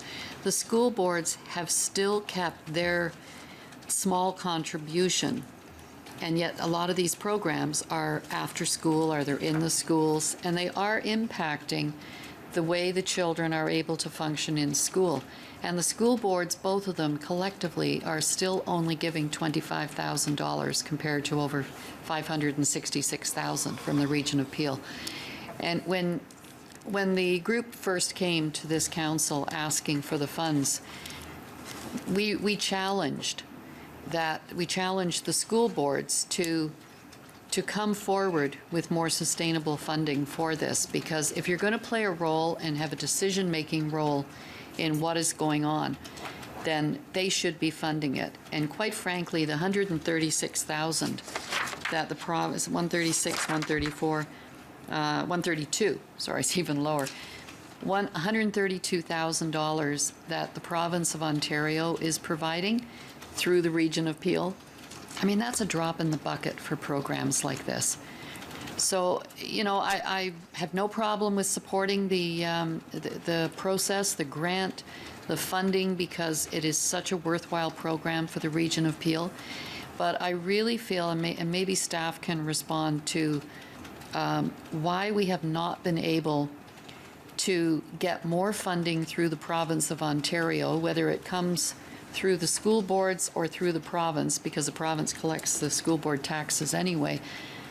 But it's such a small amount, and we really need them to step up to the plate. I mean, after 5 years, it's a proven program. We've proven that it works, and a lot of the mandates that are in this report come from the province. So I guess, is there any hope of us getting more, Gail? Sure, through you, Chair. You're correct, it's 132 from the province. It's a number that hasn't changed over the years. It came as a result of the Fraser Mustard research that many of you would be familiar with, that focused on the 0 to 6 age group and the importance of intervention in those years to set the stage. But we here, being more progressive, recognize that there are needs beyond those 6 years, and we want to see that early intervention so we're not paying the price in later years. So we've stepped up to the plate, and maybe if it's your wish, we write the province to explain the success story and advocate for funding beyond the 132, because the 132 really is just 0 to 6. Right. They don't recognize those higher years, and they didn't recognize change in our population or the type of innovative work that we've been able to do to get a good bang for the buck out of the funds that we spend by coordinating the response among the municipality, among the organizations, or making sure that we're not competing with each other for funding and sending in one application, one-stop shopping for data, for other proposals. So we've done good work. It would make sense to communicate that to the province, along with an ask that if other municipalities were able to be as efficient, it may free up funds for us to do additional work beyond 6 years. But at the moment, the mandate is to 6. So if that's your wish, we can do that work. Well, it's my wish. I think we need to get more funding from the province for the ages beyond 6, because, as you say, we have shown very clearly that the need was there. We knew the need was there. And there was a little bit of youth funding that came through the Youth Violence Prevention Committee and then through, but very, very little. And it seems to be every now and then there's this one-time funding that is not sustainable, and we can't really get into the programs. And I think we need to make, Mr. Chairman, a really strong case to the province that we need additional funding for the other age programs, and we certainly have a good business case here. We have a good success story. And I would, I don't know if you need a motion for that or ask that direction be given to you to proceed to move ahead with that. Thank you. Mayor Jeffrey. Thank you, and I would just want to say you should be proud. You have accomplished a lot in 5 years. It is ambitious. You have a lot on your plate. I have one suggestion. As a former MPP, I didn't know anything about the Canada Learning Bond until I'd been in the job for probably 5 years. And after that date, everybody who came across my desk, I told them about it and I encouraged them to register. So the fact that I didn't know anything about it and I was the member of the provincial legislature is a problem. So my advice to you is gain other partners to help you get this free money for our residents, because it's a really easy way to help a family who are struggling with day-to-day expenses, let alone planning for their children's future. So to me, every child in Peel who qualifies should be part of this program. And if there's a way to do that, I now know about it, but I didn't know about it for a long time. And now we have 5 new representatives federally who certainly don't know about this program. I'd be shocked if they did. And it took me a long time to figure things out. And it's just time wasted. And I worry about the vulnerable in our community. They're struggling with housing, with shelter, with the day-to-day living. They just can't think beyond and envisioning a future for their child at this point. So my advice is educate them if you can and bring them along. And this is a really easy thing for them to do. And I became evangelical about it once I knew about it. But until you know about it, you can't help people. We will make a point of getting out to the new members of the provincial parliament and the new national representatives as well. Terrific. Thank you. Thank you for everything you're doing. Thank you. Mayor Crombie. Thank you, Mr. Chair, and thank you for the presentation. Just a quick suggestion to all councillors. We used to invite you to our town halls so that you could put up a booth and inform residents who attended the town halls. So that's an option for councillors who want to make their residents aware of the program as well. Thank you. Good suggestion. Motion of receipt of the delegation moved by Councillor Kovacs, seconded by Councillor Mahoney. All in favor? Opposed, if any? Carried. There is a resolution that comes out of item 9.1, moved by Mayor Jeffrey, seconded by Councillor Sato. I'll read it. That funding to Peel Children in Youth Initiative PCYI for up to the amount of $566,904 from the Human Services Early Learning and Child Care base budget as outlined in the report of the Acting Commissioner of Human Services titled Peel Children and Youth Initiative 2016 funding be approved, subject to annual review and approval as part of the budget process. And further, that the authority to execute agreements with PCYI for funding be granted to the Commissioner of Human Services, subject to the annual budget approval and contingent upon PCYI meeting performance outcomes as stipulated in a renewed annual contract with the recipient. Any discussion? All in favor? Oh, sorry. Councillor Sato. Sorry, Mr. Chairman, if Mayor Jeffrey would agree, I'd like to add on the third item that the province be approached with regard to the funding and let staff do the proper wording. I think it would be appropriate to put it as part of the motion. Okay, we'll take that as amended then. All in favor? Opposed, if any? Carried. Thank you. And thank you, Graham. Thank you. Our next delegate is Andrew Rubel, Medical Student Representative, and Kevin Bulio, Executive Director of Public Interest Strategy and Communications, Canadian Doctors for Medicare.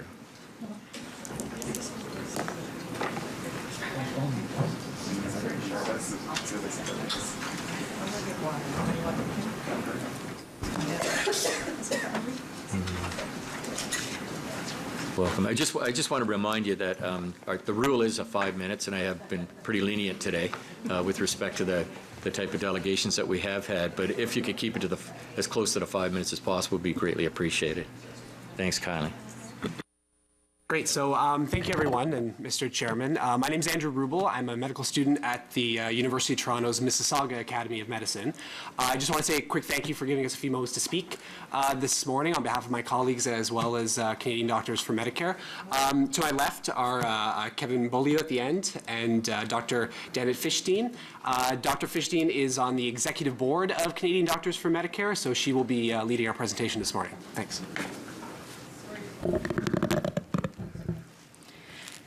Good morning. My name is Dr. Danette Fishstein, and I'd like to speak to you about a national pharmacare. Quick word, I represent the Canadian Doctors for Medicare, which is a united national group, a Canadian group that has the voice of doctors.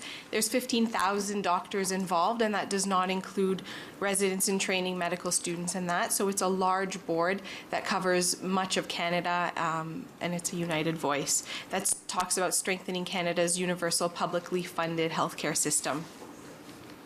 So I'm here to talk to you today about wanting you to join us in the efforts across Canada to pass the motion on page 3 of our handout, a national pharmacare program to ensure universal access to medication access, to also save money overall for municipal governments and others and taxpayers.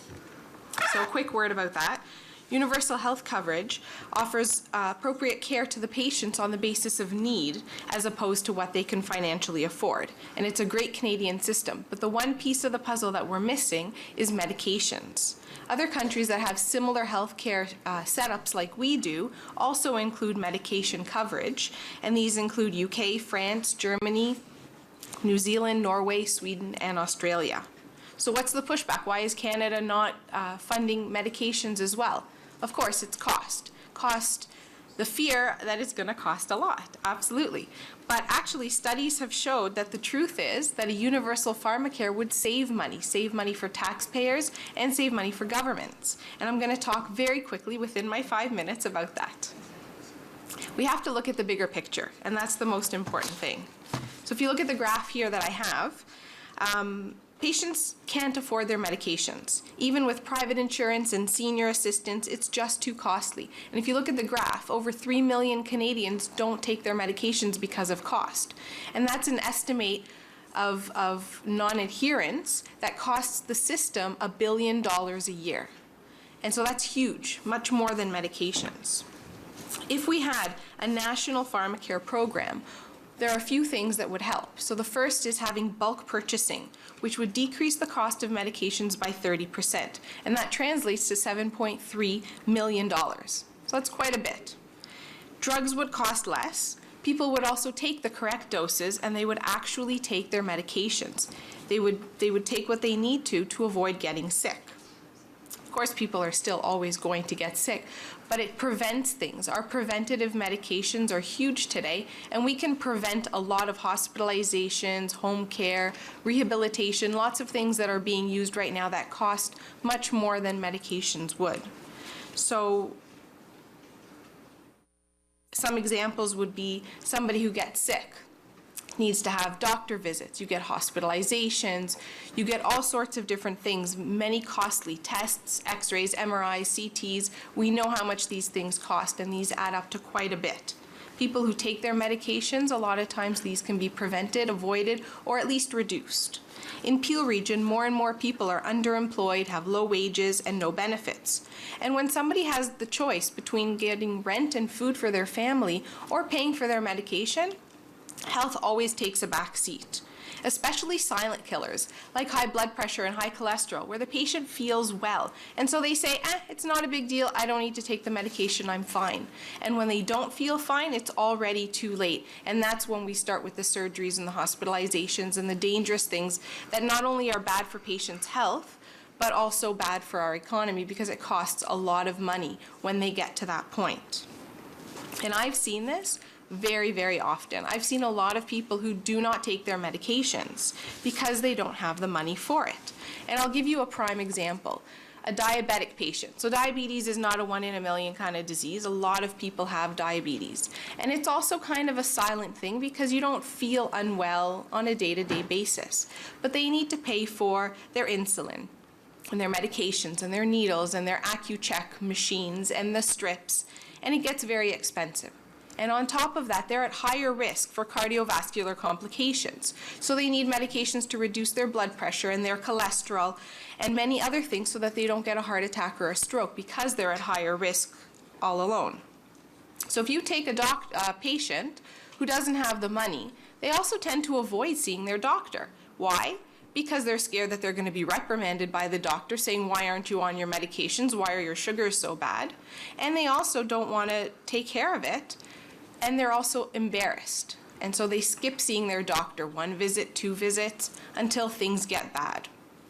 And then you get a diabetic who has an amputation, or who has blindness, or skin ulcers that takes months and months to heal, complicated by infections. Or even worse, he ends up with a heart attack. And then you have months and months, sometimes years, of rehabilitation, very expensive medications. He's not providing a salary anymore, so his family now can't even afford rent and food, and so they require more assistance from the government to survive on a day-to-day basis, all because he didn't take his medications because he didn't have the money for it. And I see this time after time, and I wish I had samples to give everybody, but it never works that way. And a lot of times with samples, the drug companies may give samples and we give them out, and then they stop and the patient has nothing. And there's nothing that we can offer them. In these communities of Mississauga, Brampton, and Caledon, many businesses rely on workers for the biotechnology, finance, and manufacturing. And on a municipal level, imagine the cost savings and the productivity in competitive employment against tough international markets. So it's not just making our population healthier, it's also having a more active community that's more productive. I do have 2 slides that talk about studies, but you have a copy of them as well, so I won't go into too many details, but I just want to show one study that's in a reputable medical journal that was reviewed, and it showed the best, the average, and the worst case scenario if there was a national pharmacare program. And this looks at money, because money is a very big thing in these things, and it's not something that we need to shy away from. So if we look at the study, they show how a national pharmacare program would reduce the cost. The average was $7.3 billion. The worst case scenario, which was the absolute worst that could possibly happen, would still save money of $4.2 billion. And of course, the best case was 9.4, but we never look at the best case. But the cost to the government to have a national pharmacare program was $1 billion. So if you look at even just the average, we're saving $6 billion, even with the increase in the pharmacare cost, if you look at the bigger picture. And that is pretty good math to me. So if you could please review our resolution for consideration, the National Pharmacare Strategies. It's vital for the municipal government to step up, make positive changes for the health, for finances, and for productivity of the residents in the region of Peel by passing the notion of the National Pharmacare Program. Thank you for your time. I would just like to add briefly, if I could, that what brings us into the municipal sphere, because sometimes that is a concern, this is really a federal issue, is that there is savings for municipalities as well. It's estimated at $500 million for municipalities across the country. You pay for benefits packages for your employees, as the federal government does and the provincial government does, so there are savings associated for you as a municipality as well. Thank you. Councillor Groves. Thank you, Mr. Chair. Thank you for your delegation. Certainly, I fully support what it is that you're asking for. I've always been a big supporter and a strong believer in an ounce of prevention is better than a pound of cure. And I'm certain that you see that in your day-to-day work, patients coming in, and I can actually relate to what you're saying with regards to samples. I have a medical clinic, and we do have drug reps that come in and they drop off samples. And a lot of the patients who come in, they might be on ODSP, but it may not cover that type of medication that they require. So they come in and we try to get the samples for them, but we can't always get them. And now what the drug reps are doing, they are, instead of bringing the samples, they're giving you these little cards, but you're still having to pay. And the problem is these people can't afford to pay not even a percentage of it. So that becomes a bigger problem. So certainly I would support what it is that you're asking for. And it is, and you're right, when patients come in, they are embarrassed to say to the doctor, they don't want to come because they're embarrassed to say, I can't afford the medication. And the numbers that you're showing us today, I think that those numbers, they speak for themselves. So it's really thinking outside of the box, looking at the bigger picture, because in my opinion, if you have employees that are unhealthy, it is costing you more money in the long run. It is costing the healthcare system overall a lot more money in the long run. It is not good for our economy because you need those employees well. You need them healthy so that they can be productive. So, I mean, that's the way I look at it, and certainly having been in that area of work, I can certainly understand where you're coming from and would fully support your ask, because it's a bigger problem than we realize. And when we're feeling healthy, thank God, we don't think about those things. Or when we have an employer that can provide the benefits that we can use those benefits to get whatever it is we need in terms of medication, we don't think about it either. But if you think about a family who has to decide whether or not you pay the bills, put food on the table, or you get your medication, well, they're going to choose to have a roof over their head, pay the bills, and put food on the table for their children. So I'm in full support of your ask, and I certainly hope that I don't speak for the rest of the council, but hopefully we will be able to get behind you. One question after all that. Have you approached AMO as well? They're the Associations of Municipalities for Ontario. I know you spoke about the Federation of Municipalities, which is the federal level, but the Association of Municipalities represent all municipalities across Ontario, and they have a strong voice as well. I may need to update my information, but I do know that the Northern Ontario Municipalities Association, which I believe is integrated somehow with AMO, has a motion that will be making its way to AMO as well. Okay, and I would suggest that you get a hold of AMO directly, and I think Mayor Thompson is a representative on the AMO board, and certainly he can point you in the right direction on it. So thank you for coming in and for presenting. Thank you very much. Councillor Groves, in anticipation that we felt someone would move a motion to, in reference to their ask, we have prepared a motion. I'm going to ask that staff bring it up on the screen, and you'll be prepared to move that. Yes. Okay. Thank you, Councillor Tovey. Thank you very much, through you, Mr. Chair, and thanks for your presentation. As far as the pharmaceuticals go, have you looked at how plans work in other countries and how they, sort of done a comparative analysis as to how they compare? So I was in Sweden this past summer on a study tour, and I was very, very impressed with their healthcare system. It was actually ranked #1 in the world in 2014. In 2013, it was #4, and they have a lot of really very specific laws around pharmaceuticals. Like they have to go with generics. At one point, the state actually owned every pharmacy in the country, so it was very well controlled. And the thing that I noticed out on the street, because people aren't spending so much money on drugs. I mean, if somebody gets cancer and all of a sudden they've got $8,000 a month in drugs, the state really helps them reimburse those plans. And you even notice when you're out on the street walking around that the stress level of those people is much lower than it is when I walk on Yonge Street, say, for example, on a Friday night. So I was wondering if you've looked at how they structure other systems and how they deliver pharmaceuticals and drugs reasonably to people, and what sort of an impact that has in comparison to Canada. Have you looked at any of that data?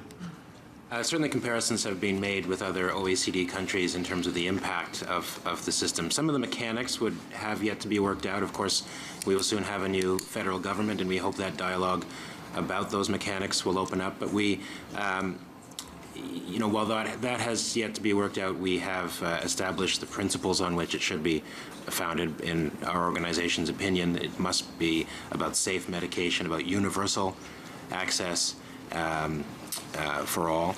And so a point-by-point comparison about how those systems work, I don't think we've seen that quite fleshed out yet, but what we're looking for right now is a commitment to universally accessible pharmacare for all Canadians. Yeah, and I agree with you. I absolutely agree with you and support everything that you're doing, and thank you very much for doing the work. But I think just strictly from a strategic point of view, I think it would be very, it may be very prudent for your group to actually undertake a study and say, look, this is how it works in the countries that are really, really working. Here's the data. Here's how much. Here's exactly what the impacts are. Because I noticed on Figure 2, you have listed the usage of the amount of drugs annually per capita, but what I see missing in that slide, I guess, is how much contribution the state or the state or the provinces or whoever is putting towards that number. And I think that might be helpful just for you as far as a point of conversation when you are having these discussions. No, absolutely. And I think one of the big things that we have to remember is that it's really difficult to compare within different countries around the world, because even the types of diseases that are out there, I mean, stress maybe, but here stress leads to heart disease, and you see so much more of the heart disease and stroke than you would in the European countries. And so it might be a little hard to compare the different types of medications needed, but I think the principles that we have now in Canada, I don't think they would change very much. You're right, generics would probably be more preferred, but there are some medications that are necessary to not be generic, and I think those principles would remain the same in Canada. Yeah, I guess sort of what my point is really, when you had Figure 2, you had the dollar numbers for each country, but you didn't have how much contribution came from the government towards those dollar numbers. That's true. So if you were to have that, for example, and you're say to look at the one for Sweden, for example, I think was around 400. How much of that is actually subsidized by the state? And then in Canada, you've got, the around $800 number. How much of that is subsidized by the state, so that you could actually, when you're having the conversations with the other side, you can say, look, here's really how, they're subsidizing it this much. So from the 400, it may only be 120 left over that they're not subsidizing, whereas our 800, maybe we're only subsidizing 150. So the disparity is much larger when you look at it that way. And I wasn't thinking specifically about what stress does to people. It was just a general comment as to how their tax system works over there.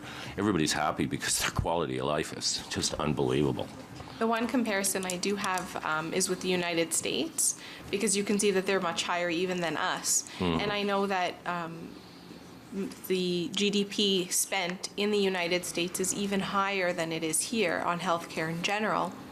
And I know that the bulk purchasing idea started in the United States with companies like Walmart, where they bulk purchase the most common generic medications, and they sell them to people for $4 and $6 for a month's worth of the most common medications necessary. And with all of those things in place, which is a wonderful thing, they still spend a lot on their medications because their system is not appropriate. And that's why it wasn't on my list of medication-included pharmacare programs. So if you ever get that, I'd really like to see what the percentage of contribution Absolutely. is from governments compared to the total cost. I think that would be very instructive. Absolutely. We'll be We'll happy look to into provide that. that. Yeah, we'll Thank look you. into that. Those data exist. We just don't have them with us for today's Yeah, presentation. thank you. Thank you. Mayor Thompson. Yes, thank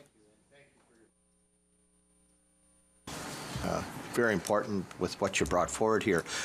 Looking at the resolution, Mr. Chair, I was wondering, the last one where we were saying we're recognizing everybody, can we add AMO to that? Because it's great to send it to the Prime Minister and the Premier, but we all need to show that we are taking responsibility ourselves. And I'm not so sure that, too, is I would encourage our local municipalities all champion this as well. We got FCMs there. So I just want to make sure we add that. Thank you. Thank you very much. Councillor Fonseca. Thank you, through you, Mr. Chair. Thank you very much for your presentation today. I'm happy to second the motion. I do sit as the Federation of Canadian Municipalities appeal representative. I just wanted you to know that at our last meetings in September in Fredericton, this did come forward at both the Social and Economic Development Committee as well as the Women's Committee. And it is an issue. And at that, when it was tabled at the Federation of Canadian Municipalities, there was some data which showed how, as we are one of the only countries in the Western world that does not provide a national program, and some of the data, Councillor Tovey, that you're looking for was brought to the Federation of Canadian Municipalities table. So I think it also became apparent that right across the country, municipalities and regions, local communities are paying out a great deal of money as has already been stated, after the fact. So in terms of the prevention aspect, I think that it's extremely important. I'm happy to second this, but also bring it forward. We do have a meeting. We do have meetings of the Federation of Canadian Municipalities in November. Typically, that's an advocacy days time. The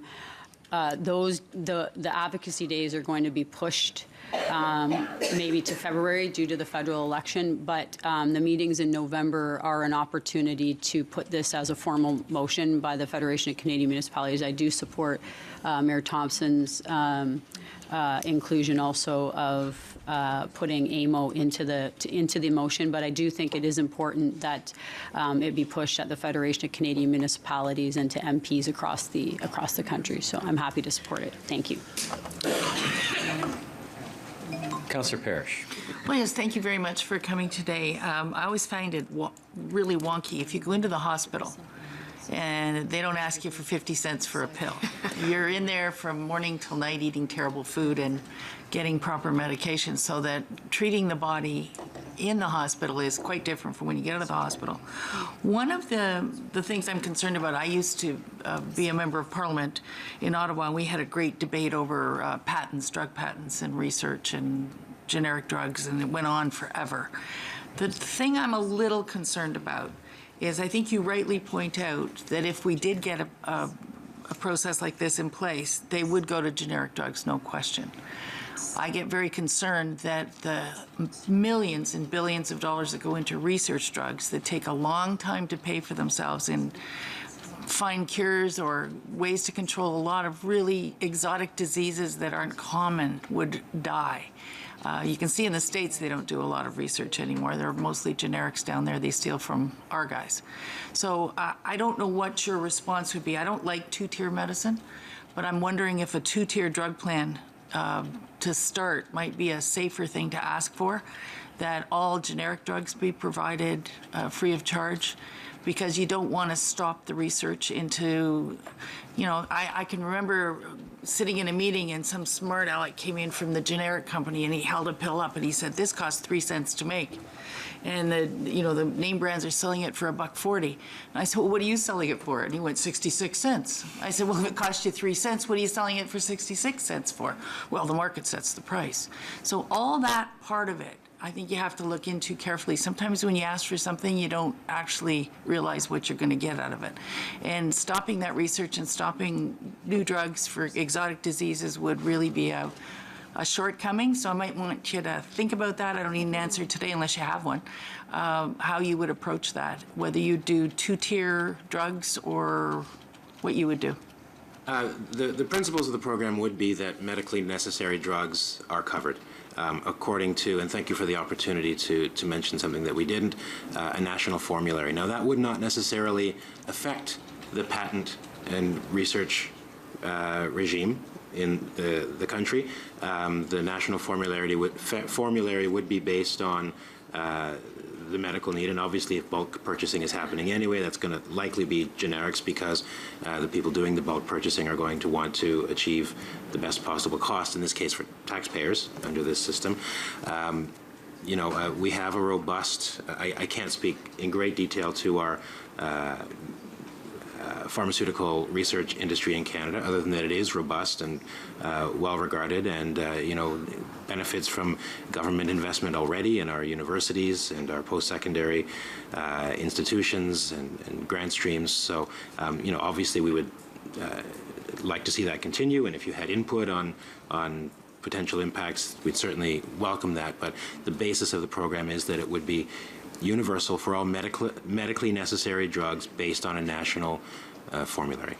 Well, right now, research is financially driven. Big companies that do intensive research are doing it because when they get that breakthrough drug, it's taken them 8 years or 10 years to get it approved, and they got 8 or 10 years to have it patented at very high prices. They pay that back. So that's going to be a problem. Maybe the other alternative would be to go to pure research, have the government pay for all new drug testing and all new drug development. But I want you to think it through, and I want you to be sure the next time you go out to do a presentation you've thought about it a little bit, because I don't have an answer to it. I just know how it works, and it doesn't work well. If you start handing out free drugs to everybody, you're going to run into these guys. They're going to say, hey, wait a minute, we're not making any money, and they're going to start shutting down Pill Hill and Pat Sato's word, and we're all going to be in trouble. Anyway, thank you very much for coming today. I support what you're asking for. I'm just a little scared about the shadow underneath. That's a really good point. Thank you. Mayor Crombie. Thank you. I just wanted to echo my support, and I'm glad you raised it at the upper levels of government, which I think is the appropriate place to raise it. And I hope it will, a universal drug care plan will address some of the problems that exist today. One, with those orphan drugs that are so expensive, as Councillor Parrish was just referencing, and not available to everyone. And the other one is availability. This universality will solve that. But there seems to be drugs that are available by postal code. In some provinces you have access to drugs and you don't in other provinces, that had you lived in the other provinces you would have received that cancer medication were not available here. So we do need a level playing field. We do need a universality and availability for everyone. So hopefully this would address some of those problems. Thank you. Yeah, thank you very much. I do have a motion moved by Councillor Groves and seconded by Councillor Fonseca, and it's up on the screen. I won't go through. I'll take all the whereases as read and just read. Therefore, be it resolved that the Region of Peel expresses its support for the creation of a national farm care program as an extension of Canadian Medicare, since health and economic studies now show that such a policy would improve health in municipalities, give local businesses a competitive advantage in the global marketplace, and lower costs for municipal government on taxpayers. And further, that the province of Ontario be requested to work with the provinces and the federal government to develop and implement a national pharmacare program. And further, that the Federation of Canadian Municipalities be requested to adopt a similar resolution respecting the federal government, and we'll add AMO as well in there. And further, that a copy of this resolution be sent to all Peel Area MPPs, the Ontario Minister of Health and Long-Term Care, the Premier of Ontario, the Federal Minister of Health, and the Prime Minister of Canada. Sorry. Councillor Tovey on a point of order. Yes, thank you, Mr. Chair. I was just wondering if I'm quite sure this is going to be unanimous, so I was wondering if we could make it a recorded vote so we could send a stronger message. Yeah. Recorded vote has been asked for. There you go. Madam Clerk. Would all those in favor of... Actually, just have another one. Councillor on the list. Councillor Sato. Thank you. I have no problem with the recorded vote, Mr. Chairman, but I would ask the clerk if, as well as doing opposed and for, that you do an abstain, because I do represent the majority of the pharmaceutical corporations in the city of Mississauga, and I would like to get information on the impacts, the economic impacts from them before I make a decision like this. I think we have one side of the story, we don't have the other side, and I think Councillor Parrish said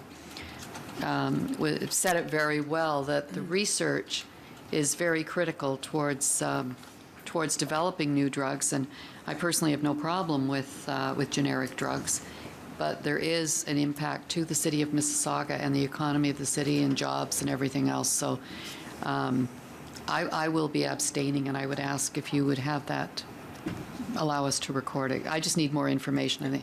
I just can't vote on it today. All those in favor... Councillor Yanika. When I'm going to be doing the same thing, because and I understand the sentiment, but my sister works for a pharmaceutical company. I just feel a little awkward voting on it one way or the other, and it could be perceived as a conflict. I don't believe it is, but I would be abstaining for the same reason. Thank you.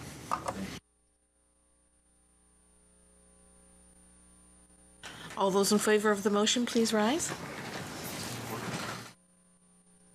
Councillor Carlson, Mayor Crombie, Councillor Downey, Councillor Fonseca, Councillor Gibson, Councillor Groves, Councillor Innes, Mayor Jeffrey, Councillor Kovac, Councillor Mahoney, Councillor McFadden, Councillor Moore,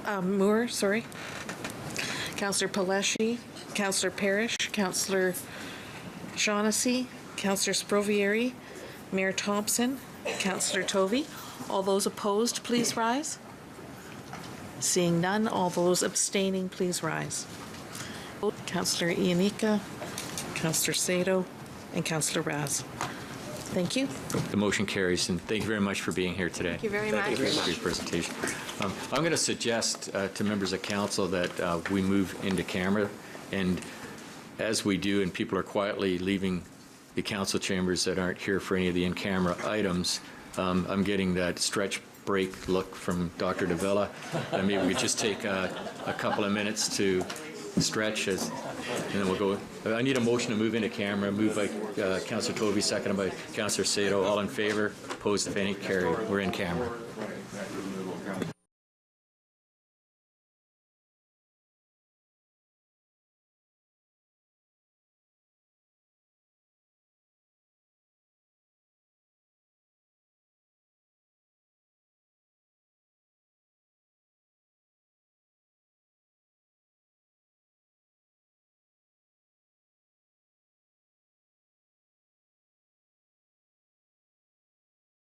Update of city news and events.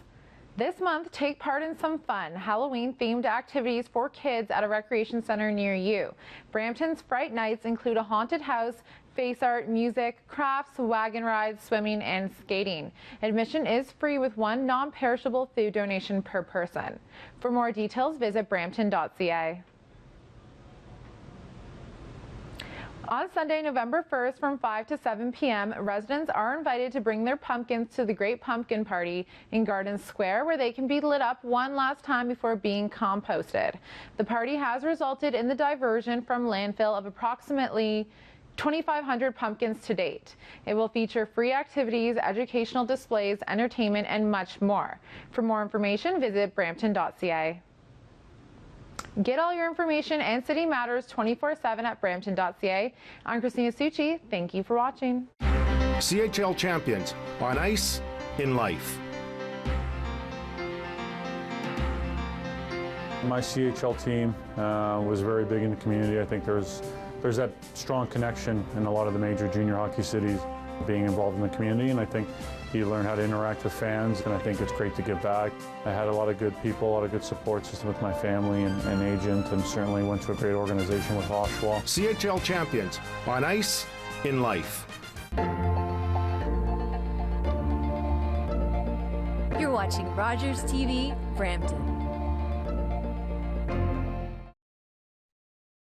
The opinions expressed in the following program are those of the participants and do not necessarily reflect those of Rogers or Rogers TV.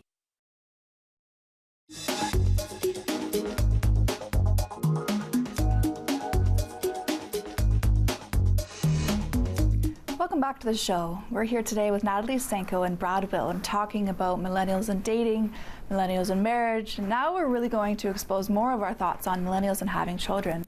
Welcome back, you two. So, you know, we've really uncovered more about some of our thoughts on millennials and dating, millennials and marriage.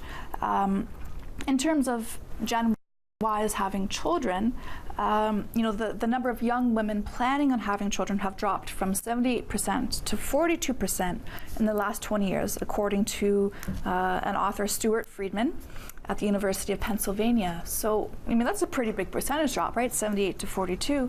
Why do you think that is? Natalie? I mean, as you mentioned earlier, women are more focused on education and their career now. I think having kids is really put on the back burner, maybe to the point where it could be too late. They're finished, you know, doing themselves that they just didn't have a chance to have kids, or didn't even think about having kids, or maybe didn't get a chance to find someone right to have kids with. Yeah. No, I have some peers and, you know, people that I've met throughout my life through networking and whatnot, and, you know, that's sort of another thing as well. It's just finding that person that you feel compatible with to be able to, you know, move on to the next phase of having children with them. Any experiences or any thoughts from you that you want to share, Brad? I think that's an interesting stat. I'd be interested to look that up. I'm curious to know what the age group is that they were sampling and how big a sample. I think there's probably a lot of truth in that, and I think those views change over time. I think that just my own experience talking to a lot of clients is that they came out of university really amped up. I'm going to build my career. I'm going to get the corner office, and then 10 years flies by, and they're in the corner office, and then they go home alone. Yes, yeah. And then now they're 35, and now they do want a baby, and so they start looking around, figuring out how to make that's going to happen. And it's a problem. I think that's when the number creeps back up to 78. Yeah. Oh, sorry, Dan. No, go ahead. Okay, I was going to say one thing that I've heard as well from you know, clients or whatnot was that it's really hard to meet somebody, right? So you know, yes, dating preferences have evolved, marriage preferences have evolved and changed a little bit, but finding that right person where, yes, you know, we're connected all the time through social media and the internet, but is that the same level of connection that we had a generation ago when, you know, we would hang out with our friends on the streets, or we would have, you know, barbecues? And I'm not saying that doesn't happen now, but with everyone texting all the time, so that take away some of the human elements, which, you know, makes it, I don't know, less personable. It's qualitatively different. Sure. We all have phones that we never use for airtime. We just send messages. Yeah. And we're constantly online. Everybody who's dating is dating online. Now I feel old. When I was doing my thesis back in 04, 05, that's what I was looking into, this online dating thing. It's a new idea. Somebody named Sherry Turkle over at MIT wrote some really interesting research on how we experience each other and even how we experience ourselves differently online versus offline. Yeah. And when you begin to experience the world and certainly relationships through only online, it just doesn't develop the same way. It doesn't develop as organically as you do when you spend time together in a room, face to face, brain to brain. Absolutely, yeah.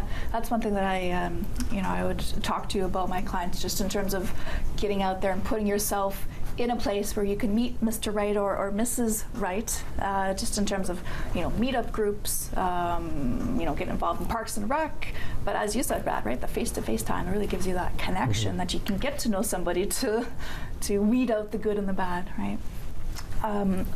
You know, we sort of got off topic a bit, I guess more about children. You know, yes, women do have more options, and, you know, we are focusing on our development, our careers, and paying off debts, whatever it might be. So in one sense, you know, women have more options where they may not feel that they have a deadline, so to speak, but there's also that underlying theme of, I also have a deadline, right, where, you know, I don't want to have kids too much later in life. But I guess in the look of things, it looks like women really aren't becoming mothers until their 30s or their 40s. You know, as a woman, Natalie, do you think it's smart for women having children later in life, or does it decrease your chances for various health problems? I mean, my mom had me when she was 35, and I'm fine. Yeah. But I mean, I have a kid when you can have it. I don't think you should put a timeline on yourself. I mean, if it's not the right time, don't do it. But if you can have it when you're 40, then go for it. With the birth problems, I would just kind of, you know, hope for the best. I don't know exactly what the statistics are for birth problems later in life, having children, but I mean, I think it's fine. Yeah. Well, it sounds like just, you know, being more assured with what you want as a person rather than feeling societal pressure to follow the norm of what everybody else is doing, right? So I think maybe that's an overall theme, is just beating to the path of your own drum and just figuring out what you want in that way. any last thoughts, for our guests in terms of having children and, whether we delay it or start now? I'm a parent. I'm a big fan of kids. Yeah. I've also figured out that you need at least two, because otherwise they don't play together, and then you never, ever have another moment in your life. Yeah. Having said that, you have to be ready. You have to be ready for it to be exponentially harder than you ever imagined. Mm-hmm. You have to be excited about that. And if you're not, then you should wait. Sure. No, that's fantastic. How about you, Natalie? I think that kids are great, and when you find the right person to have kids with, whatever time it may be, you should do it. Yeah, well, you both summarized it really well. Thank you so much for joining us today. Well, for more information on our show and our guests, please check out itsallmillennial.tv. Stay tuned for our next show when we talk more about what millennials want out of work. Thanks for watching.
Call the Rogers TV viewer response line, email us, or connect with us on social media.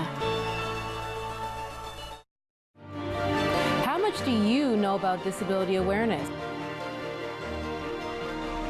Tune into A Voice for All, the only show on Rogers TV that promotes disability awareness within the Peel region.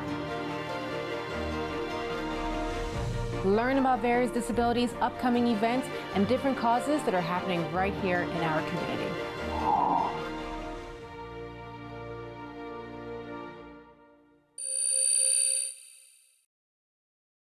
Due to conflict, millions of Syrian families have fled their homes in search of safety. Many have died along the way, including children and the elderly. Scores of survivors risk their lives, uncertain of their fate. Thanks to a government match, your gift today will rush twice the amount of emergency food, water, shelter, and medical supplies. Your help is urgently needed. Please call the number on your screen or donate online now. The Humanitarian Coalition, together saving more lives.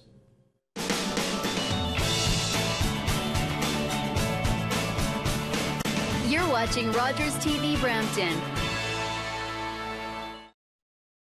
The opinions expressed in the following program are those of the participants and do not necessarily reflect those of Rogers or Rogers TV.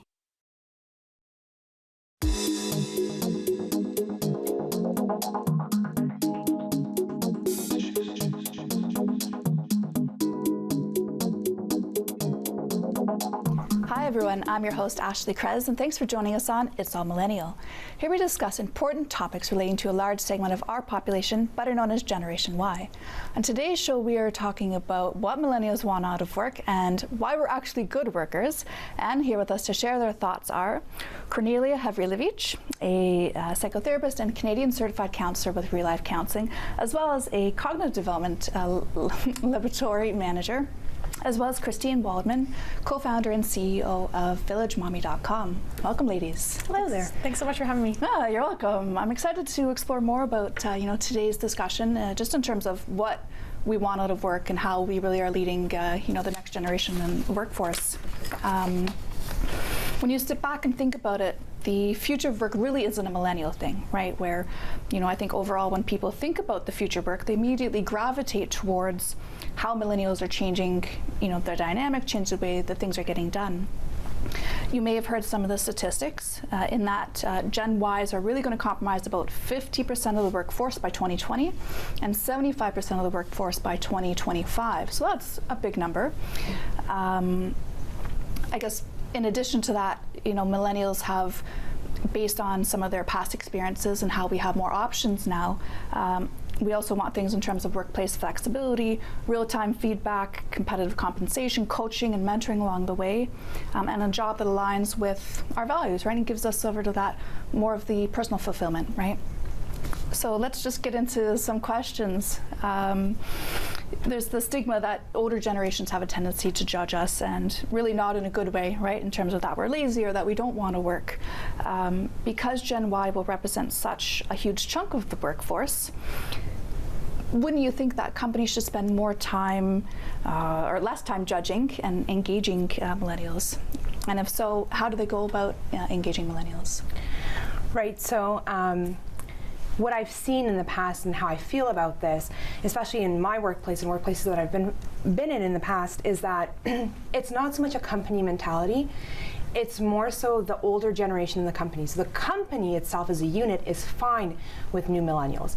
It's the people who have been there for 20 years, 30 years, maybe are in their 40s, 50s, 60s, where you're bringing in new people and they're feeling it as a threat. And part of that is the technological advancements, the things we learn in school. We're bringing that in with us as part of our arsenal.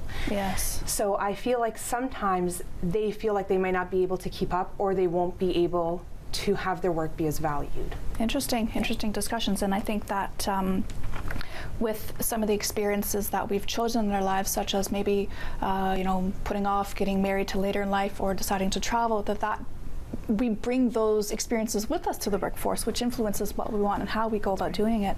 Now, Christine, you're self-employed, you've started your own ventures, so what are your thoughts around this? Well, basically, I think, millennials really do think that fulfillment is important. I think it's a little bit of a luxury that we even have that choice, because for some generations, even having a job is super important, and we've sort of evolved to this point now where it's like, well, I don't want just a job, I want to feel good about what I'm doing. Yeah. So I think, I'm very grateful to be in that position, but at the same time, being fulfilled is so important about just having a good, enjoyable life. And I'm happy that some companies, like sort of the future thinking companies, have sort of caught on to the fact that millennials want to be able to innovate and be creative in their jobs, and let's create environments that foster that creativity, and let people try things in their job and let them test it out before we just say, no, this is the way it is and you can't try anything different. Mm-hmm. Well, you touched on some interesting points in terms of what companies can do to attract, to reach, to motivate millennials as well. Are there any other points that companies can do to attract, reach, and motivate more Gen Yers? I think one of the big things is that, we want more flexibility. We want vacation time. We want to be able to come maybe a little earlier and leave a little earlier as well. So giving that flexibility is one of the big things. And especially since right now our market is saturated in a lot of the fields, and a lot of the positions that you're getting don't have benefits, don't have extended contracts. So you have to have something else to give to make up for that difference. You have to bring them in somehow. And I think go ahead. I was just going to say, as a mom too, I think we've gotten to the point now, and we are realizing how important it is to make things flexible for moms, so that things can be more equal in the workplace.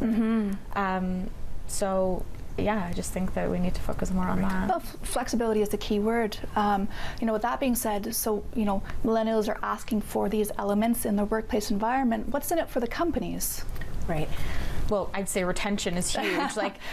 Really, we have to see people as an investment, and if you treat people well, then they're going to do good work for you, and they'll stick around longer. That's right. Yeah. I agree with that 100%. It's also, I've found that it's valuable to know that there's room to grow within a company. So you may be starting, at a lower position, but you see the potential. You see other people in the company who have, started out as part-time whatever, and at this point they may be managing something. And that gives you the inspiration to say, you know what, I want to stay here, I want to keep working towards that. Yeah. Well, happy employees in a company, yes, is retention, but it's also the culture of the environment as well, right? It really, everybody influences everybody else around them, so there's a lot of that effect too. There was a recent MTV study done where they said that 90% of millennials believe they deserve their dream job. They also want to be promoted quickly. previous generators feel that you have to work your way up there, right? So is there anything wrong with this now mentality and wanting it sort of instant gratification? I mean, I think there is a little bit. You know, part of maybe what makes that, going back to your first question where, you know, what's the threat for the company or what's in it for the company?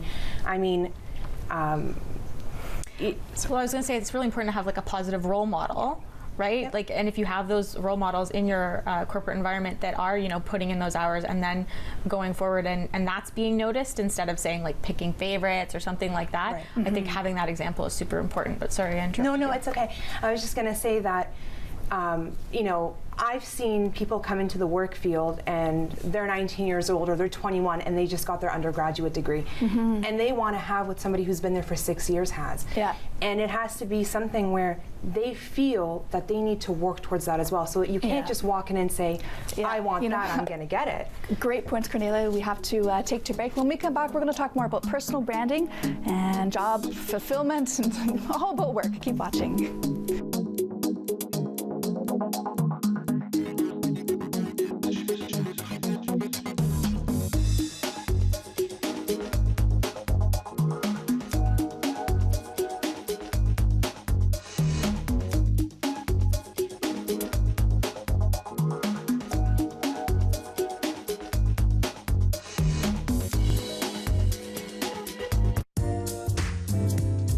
The following program is brought to you by Rogers Anyplace TV. Enjoy exclusive content for free. Visit RogersAnyplaceTV.com.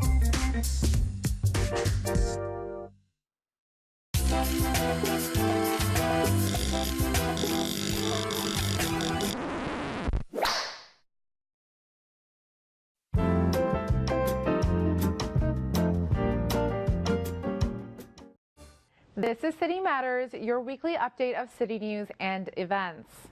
This month, take part in some fun Halloween-themed activities for kids at a recreation center near you.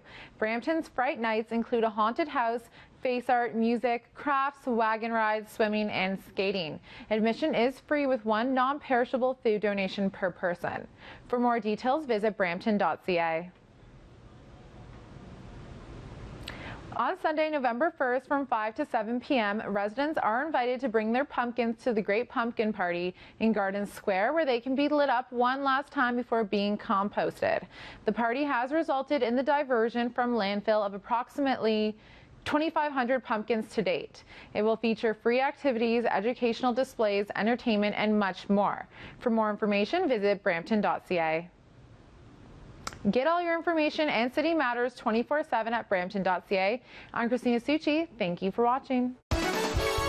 Body Break Kids with Sierra Johnson. We're at a banana tree farm in the British Virgin Islands. These bananas are just starting to grow, and bananas are one of the best foods that you can eat. Bananas can help you feel happy and give you more energy. They also keep you hydrated since bananas are about 75% water. That's a lot of water. So have a banana today. Until next time, keep fit and have fun. Body Break Kids. The opinions expressed in the following program are those of the participants and do not necessarily reflect those of Rogers or Rogers TV.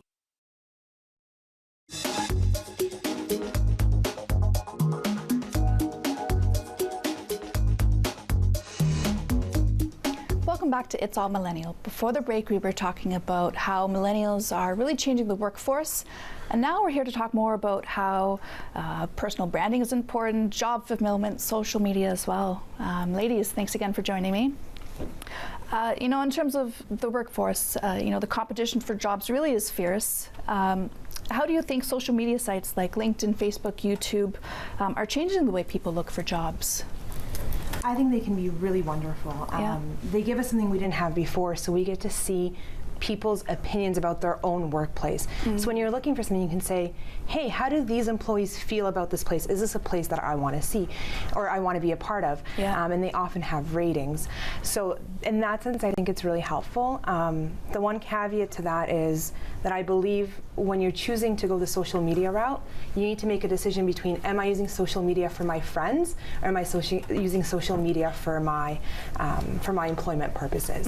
Because those two don't always mesh mesh together. Well, that's important maintaining the boundaries. Any thoughts from you, Christine? Yeah, and also just really knowing your privacy settings really well. Absolutely. Maybe going on like a friend's computer and seeing like what all your different profiles look like from their perspective.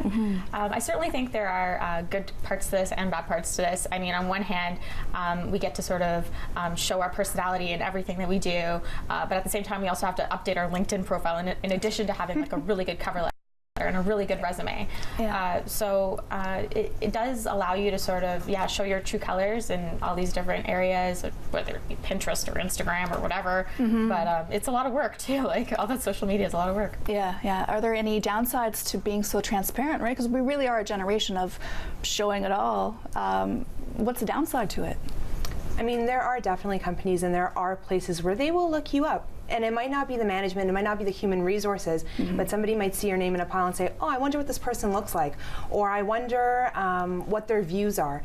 And they're able to make a decision about whether they want to meet you for an interview or not before you come in. And whether that's how it's supposed to be or not, it does happen in the work. It does happen in the hiring process. And so in that way, we do really have to follow those privacy settings because you don't want them seeing, your bachelorette party from last night, because that could really impact your ability to be hired. Well, that's an interesting point. Along those lines of getting hired, I find that a lot of Gen Ys really spend less time researching an employer. What they're really looking for is for that employer to convince them why they should work for that company. So, from that perspective, is there anything wrong with that type of mentality? I mean, go ahead. I was just going to say that, I do think that to an extent there is, because right now, at least, in my current field, so in the academic world, we're oversaturated. Sometimes we have starting positions that are there as a bridge position for somebody who finished their undergraduate degree and is looking for a year before they go on to grad school. Those positions are now getting filled by people who have a master's degree. And that's speaking to how difficult it could be to get a job right now. So sometimes we need to be a little bit less picky and work really hard and see where that can get us. It's certainly crazy, like just even hearing from friends like trying to get into med school and how different it is. Like you could go from undergrad before, and now I have friends doing like masters upon masters to even be considered. So it is tougher for millennials for sure. In some ways. Along those lines, in some sense, I guess we're talking about personal branding, right? So personal branding, getting hired, or personal branding in your own business. As we are more transparent, how can we use that to help us? Just really showing what you stand for on social media and use it to show off, like to an employer that you want to get their attention. So you can really leverage it to your advantage, basically. Like you can write articles on LinkedIn now.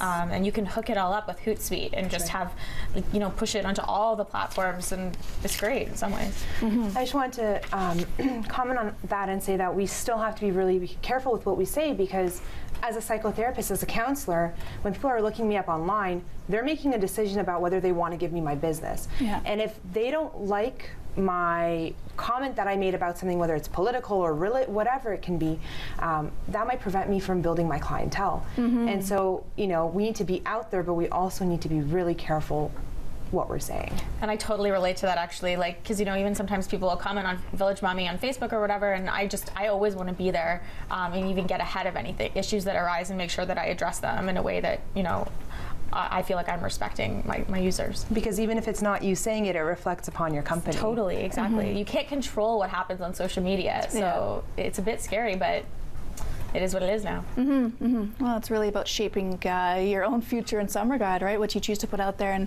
and just having a clear mind with, what's important to you and why you're posting it.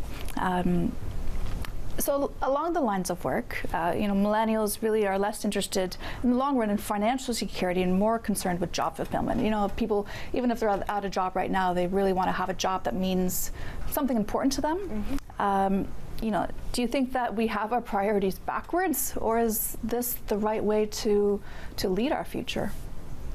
I think I guess it's a bit on like a person-by-person basis because I mean, well, on one hand, I know that millennials are living with their parents more than anybody, right? Yeah. So we do have maybe like a little bit of an independence issue, but at the same time, I know it's because it is just so hard to find the jobs these days. I think it's finding a balance, like, and understanding that your career isn't necessarily linear. Like, it could be lily pads, you know, like one step forward, one step back, but sort of going towards the direction that you want.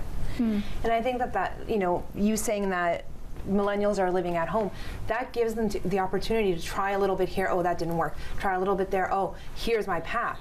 So you don't immediately have to go the path of most money because you're not worried about paying your rent.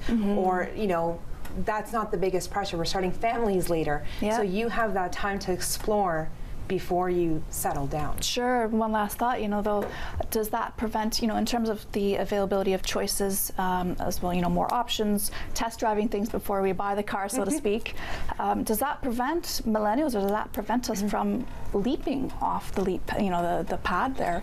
One last thought from both of you. Christine. So I started Village Mommy because well, I'm a little bit fortunate because my husband has like the full-time job and he sort of takes care of the house expenses. So I was a little bit fortunate in that I was able to sort of step out of that zone. I noticed that moms weren't sort of meeting up in person as much, and that human connection is so important. So I mean, yeah. We're gonna have to go to break. Thanks so much, Christine. Keep watching. When we come back, we're gonna talk more about being your own boss, entrepreneurial skills. Keep watching.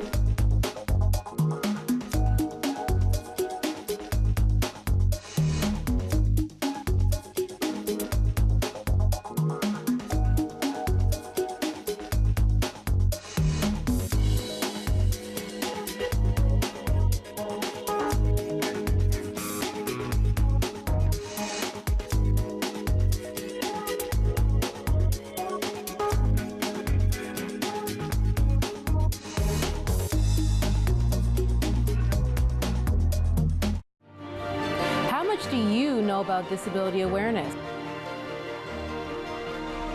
Tune into A Voice for All, the only show on Rogers TV that promotes disability awareness within the Peel region. Learn about various disabilities, upcoming events, and different causes that are happening right here in our community.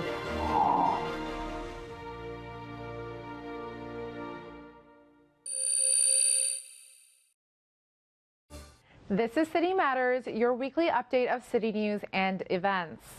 This month, take part in some fun Halloween-themed activities for kids at a recreation center near you. Brampton's Fright Nights include a haunted house, face art, music, crafts, wagon rides, swimming, and skating. Admission is free with one non-perishable food donation per person. For more details, visit brampton.ca. On Sunday, November 1st from 5 to 7 p.m., residents are invited to bring their pumpkins to the Great Pumpkin Party in Garden Square, where they can be lit up one last time before being composted. The party has resulted in the diversion from landfill of approximately 2,500 pumpkins to date. It will feature free activities, educational displays, entertainment, and much more. For more information, visit brampton.ca. Get all your information and City Matters 24/7 at brampton.ca. I'm Christina Succi. Thank you for watching.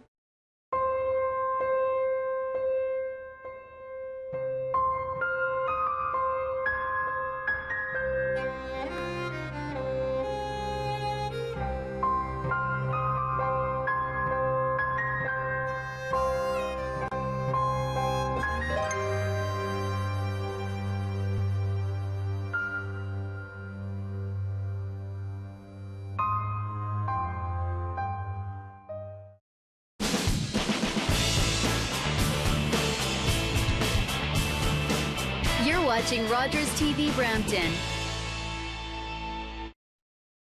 The opinions expressed in the following program are those of the participants and do not necessarily reflect those of Rogers or Rogers TV.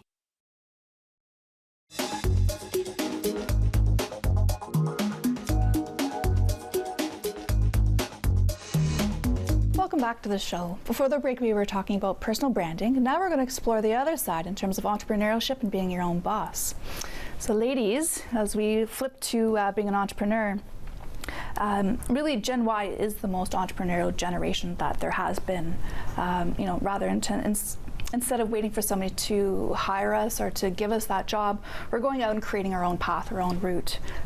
Christine, maybe you can talk a little bit about some of the tips that you can offer millennials in terms of being an entrepreneur. Yeah, so I think we have so much opportunity right now because the world is kind of broken in a lot of ways. Like, we have an education system that's not based on the recent science that like experiential learning is the best way to learn. And just for instance, my experience as a mom, I found it so isolating, and studies show that actually urban moms are even more lonely than rural moms, which doesn't even make any sense. And then there's other statistics like most moms really mourn their social life upon having a child. So I found the experience quite lonely. I thought, well, you know, maybe I can do something about this and make it more efficient. And that's what Village Mommy does. It helps moms meet their best mommy friends near them for play dates and friendship and support. And I started it really lean, and that's what's awesome is that there's a new startup methodology called the Lean Startup by Eric Ries, and I really recommend anyone that's thinking about starting their own business to read that book, because you don't have to start big. Like, I just started with a survey that I sent out to my friends on Facebook, and then I started matching myself. You really don't have to have any like big budget or like big dreams, and it doesn't necessarily even have to be big. Like, we hear like, oh, you have to be ambitious to do anything, but that's not true. Like, if you can make a difference in your own small community, then that's something too. Well, those are really valuable points. Just off of what she was saying, I absolutely agree with you where it doesn't have to be who knows what right off the bat. In my instance, I'm doing two things. I'm doing both sides of the psychology coin, clinical and experimental. And my experimental side, the cognitive development lab, is allowing me to make money so that I can support my other side, which is growing my private practice. Absolutely. And so, you know, the goal is to transition at some point, but that takes time. Yeah. And, you know, in your case, you were saying that you do have the added benefit of having your husband and having this help, because if you were to go out on your own and just say, overnight, I'm going to make this amazing thing, it might not work out that way. No, yeah, I think, trying to be like reasonable, setting like really good goals, and collaborating. Collaborating is huge, like getting involved in your community with other startups, and it really just helps so much, like with refining your idea and getting it to where it works. So I think that, you know, the advice here is that if you have the dream that you want to be your own boss, understanding that it's not going to happen overnight, unfortunately, right? That takes time, but that you have to build upon the building blocks, right? You have to have an end goal and visualize what that is, but that you need to work towards the smaller achievable action steps or goals in between to help you get to the long-term goal. Is that what and you're both define saying? your own success, right? Sure. It's a learning curve. Yeah, it really is. Yeah, well, that's one of the biggest questions, right? Where success, I think, you know, a lot of times in our culture, success is of monetary value, right? But what does success really mean? I mean, that's a really you can't take it with you, right? Exactly. You know, as we were talking about sticking together and working, leveraging people that you know, leveraging our communities, and just staying together. You know, coming back to the point about social media, where, you know, a lot of us have followers. Do you think it's important that we increase those followers to help our future opportunities? I think it's really dependent on the business you're in. Sure. So in your case, 100%. And in a lot of entrepreneurial cases, yes, 100%. Yeah. If you're in a company and that's where you plan to stay, where you're more administrative or you're behind the scenes, maybe it wouldn't make that much of a difference. But if you're trying to make a name for yourself, I'm assuming it's all about the followers for you. I totally try to tweet to celebrities all the time, and actually I was just retweeted by Ryan Gosling, which was like extremely exciting for me. Nice. But no, huge, like social media is so huge for Village Mommy. Like I try to post like timely articles, like really get to know my users so that I can serve them the best. Well, absolutely. It's getting to know, you know, the community that's following you and how you can best give back to them. Right? I want to have one more thing too to say. Like, I sort of see Village Mommy as not just connecting moms, but more of a lifestyle of changing the way we interact with other moms in our neighborhood. So I'm really trying to live that lifestyle on social media too, about like, you know, smiling to other moms that you see in the neighborhood, and sort of reaching out in the park when you see someone a couple times, like that kind of thing. So living that lifestyle on social media. Yeah, well, I think that's you know, a greater piece of advice for people overall. It's just more of the human contact, right? And using social media, but I think it's even Meetup's quote where it's using the internet to get people off the internet. Yes. So it's a tool, but maybe that's just it. We have to remember it is just a tool, and that we don't need to base everything solely on it. Well, because you still have to sell yourself after that, but that might get you that foot in the door. Absolutely. And it's so funny because moms are using like social media for everything now. Like they post pictures of their baby's rashes, although I don't know if I really agree with that. But fine if you want everyone's opinion before you go to the doctor, but you're already on your way. Yes. Fine. Yeah. So in terms of starting up your own company, we've talked a little bit about using social media and leveraging people in our community. Are there any other tips that you can give to people who have that dream, that inkling in them about starting something on their own, how they can actually get it launched forward, whether it's community resources or friends, peers, etc.? So definitely, like, the Lean Startup is huge. Yeah. If you're a woman, like something like Lean In or some of those other books can get you like pumped up. Like, actually, I just read CEO by Vicki Saunders, and it is a phenomenal book for a woman to read in terms of helping find your passion and seeing what's broken in the world and how you can leverage that to build something that helps the whole world. And I also see it as important to combine sort of charity and corporation. Like, I don't think they need to be separate. Well, we have only 30 seconds left. What's one more piece of advice you can give for people? Actually, let me ask this. Are Gen Ys lazy? No. But sometimes they want a little bit too much too fast. Okay. So we got to pace ourselves. Christine? I think that's fair enough. I agree. Okay. All right. Well, that's good. Thank you so much, ladies. For more information on our guests and our show, please check out itsallmillennial.tv. Thanks for watching.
The Rogers TV viewer response line, email us, or connect with us on social media.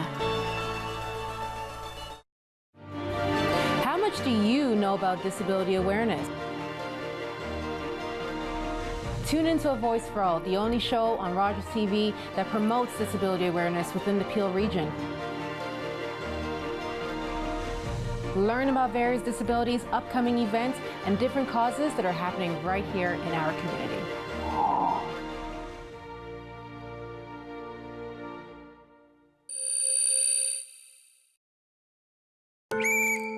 Listen up, Canada. We need to talk. Didn't you make us a promise? Didn't you say we have to keep our promises? You said kids are the future of Canada. In 1989, you promised that no kid in our country would live in poverty. But 1 in 7 of us still do. 1 in 7. 1 in 7. We don't care whose fault it is. We just really, really need your help to fix it. You made a promise. You have to keep it.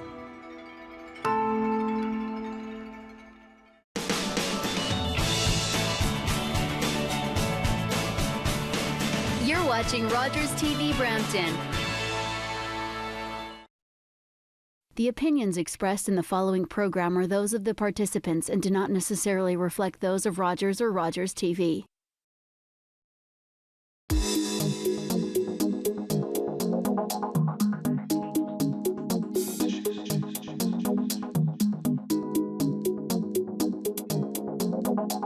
Hi everyone, I'm your host Ashley Krez, and thanks for joining us on It's All Millennial. Here we discuss interesting topics relating to a large segment of our population, better known as Generation Y.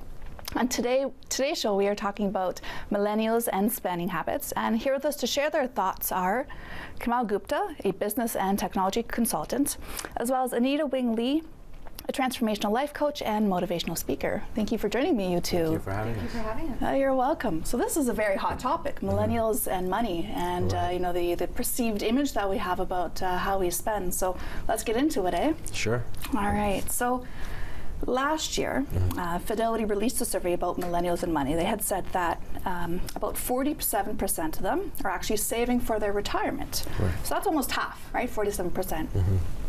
So, you know, in terms of that statistic and that number, it seems really that the views of Gen Ys on their personal finance is that they are saving for their retirement, right? Another study, according to Time magazine, said that the average age that millennials begin saving for their retirement is 22 years of age versus boomers started saving at 35. So this is kind of interesting information, right?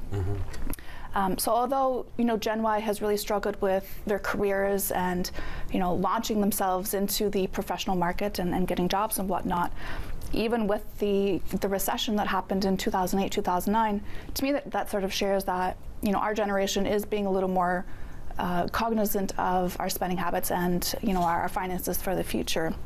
Contrary to the stereotypes of our generation that, you know, we're irresponsible and that we've been pampered too much. Right. So, you know, we'll get into a little bit more about the saving habits of our generation and as well the future. In the spring of 2013, through the Merrill Edge report, they showed that millennials are saving earlier and planning for retirement. So, you know, with that being said, as well as the statistics we shared earlier, are you surprised by that report? No, I'm not surprised at all by that report. I mean, the perception of each generation is always that they're less responsible, less mature, maybe not as long-term oriented as the previous generation. Yeah. But, you know, results always prove to the contrary. I mean, you can go all the way back to the 50s, and every subsequent generation has financially, economically taken Canada forward. And they wouldn't be able to do that if they didn't have that maturity when it came to handling money. So. Well said. Yeah. Anita, any other thoughts for you? I'm not surprised either, because even from my own experience, like seeing my parents begin to worry about their money during the 2008 recession, you know, that begins to plant into your head that, okay, let's figure out how to actually handle this money thing. You know, what do we do with the money that we make? Because that's not something that's necessarily taught in school. So it is something that young people have to learn ourselves. And although there's still an education gap, I think there's an awareness that, okay, at least if I don't know what I should do with my money, let me at least save a chunk of it. Because, you know, so I can figure it out as opposed to just, you know, blowing it all. You know, because we've seen that other people who have saved money have lost all of that. So, you know, so I think there is an awareness now that we need to be a little bit smarter with our money, and we can't necessarily trust anyone else to handle it for us. That's a good point. You know, coming back to the recession that happened, how much do you think that has shaped you know, our beliefs and as well as our saving habits as millennials? Yeah, I don't think it's the recession as much, Ashley. I think it's the aftermath of the recession. It's how our governments responded to the recession. Okay. I mean, their philosophy was this trickle-down theory, where if they help the big guys, the big companies, the major industries, eventually, you know, that will somehow benefit the average person on the street. Okay. Whether or not that happened is quite debatable. But I think that kind of really shocked a lot of people, that here you have a different set of rules for the average person on the street. You know, if you and I declare bankruptcy, I mean, the government doesn't bail us out, but a major company can declare bankruptcy, and the government will make sure that they continue to exist and prosper. So, so I think that's definitely had a big influence on Generation Y. Okay, so more of a societal perception and influence. Yeah, I mean, you know, knowing that they need to look out for themselves. They can't really depend or rely on the government to kind of be part of their financial picture. Yeah. Well, that's, and I'm going to sort of segue into my next question. You know, as we're talking about you know, government programs, the same report that I mentioned earlier from the Merrill Edge report says that Gen Ys are also least likely to rely on government programs. So why do you think there's this distrust with, you know, thinking, okay, down the road I have this nest egg, when, you know, as other generations have? Anita, maybe you can touch on that. Yeah, I think a big part of it is that we don't understand government programs, quite frankly. You know, I have colleagues who are social workers, and they say that the government policies are actually written in a way that normal people can't understand them. No.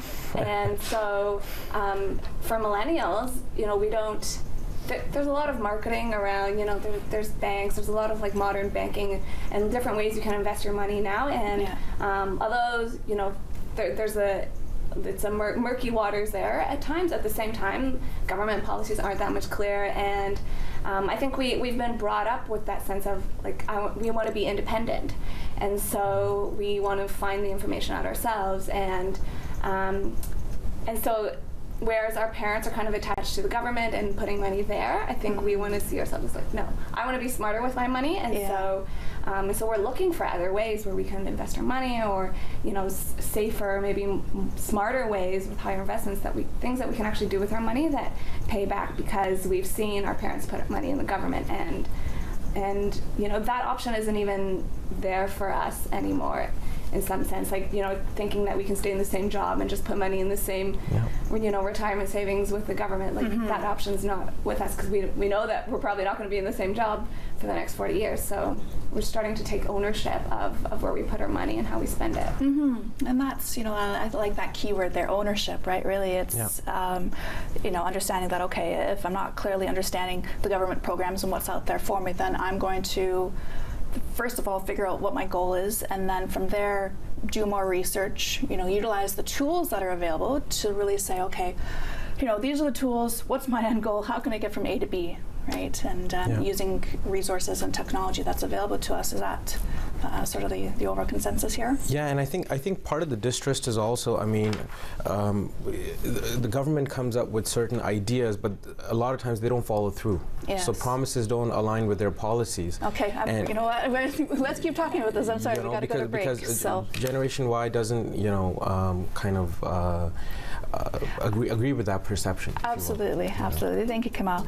You know what? Keep watching. When we come back, we'll talk more about spending habits, saving. It's a good topic. Keep watching.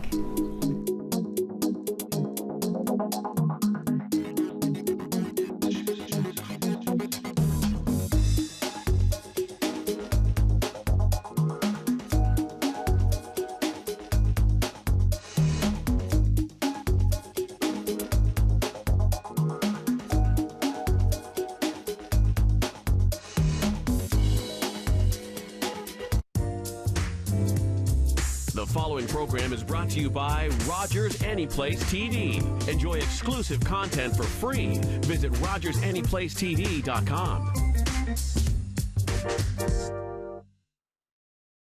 There's a lot of money to be made by investing in real estate. You just need to know where to go to get the right knowledge. That's where I come in. I can help simplify the whole process by getting you the right information. Real Investments with Brad Tour, brought to you by ProFunds Mortgages. Only on... This is City Matters, your weekly update of city news and events. This month, take part in some fun Halloween-themed activities for kids at a recreation center near you. Brampton's Fright Nights include a haunted house, face art, music, crafts, wagon rides, swimming, and skating. Admission is free with one non-perishable food donation per person. For more details, visit brampton.ca. On Sunday, November 1st from 5 to 7 p.m., residents are invited to bring their pumpkins to the Great Pumpkin Party in Garden Square, where they can be lit up one last time before being composted. The party has resulted in the diversion from landfill of approximately 2,500 pumpkins to date. It will feature free activities, educational displays, entertainment, and much more. For more information, visit brampton.ca. Get all your information and City Matters 24/7 at brampton.ca. I'm Christina Succi. Thank you for watching. So, I'll be home late tonight. Are you gonna do drugs with your friends? Maybe. Can I borrow the car? Sure. Driving high is not a big deal. It's definitely not like driving drunk. What are you saying if you don't say anything? Taking the car tonight, okay? Talk to your teens about the dangers of drugs and driving. Learn more at silencecanbedeadly.ca. A message from the Partnership for a Drug-Free Canada. The opinions expressed in the following program are those of the participants and do not necessarily reflect those of Rogers or Rogers TV.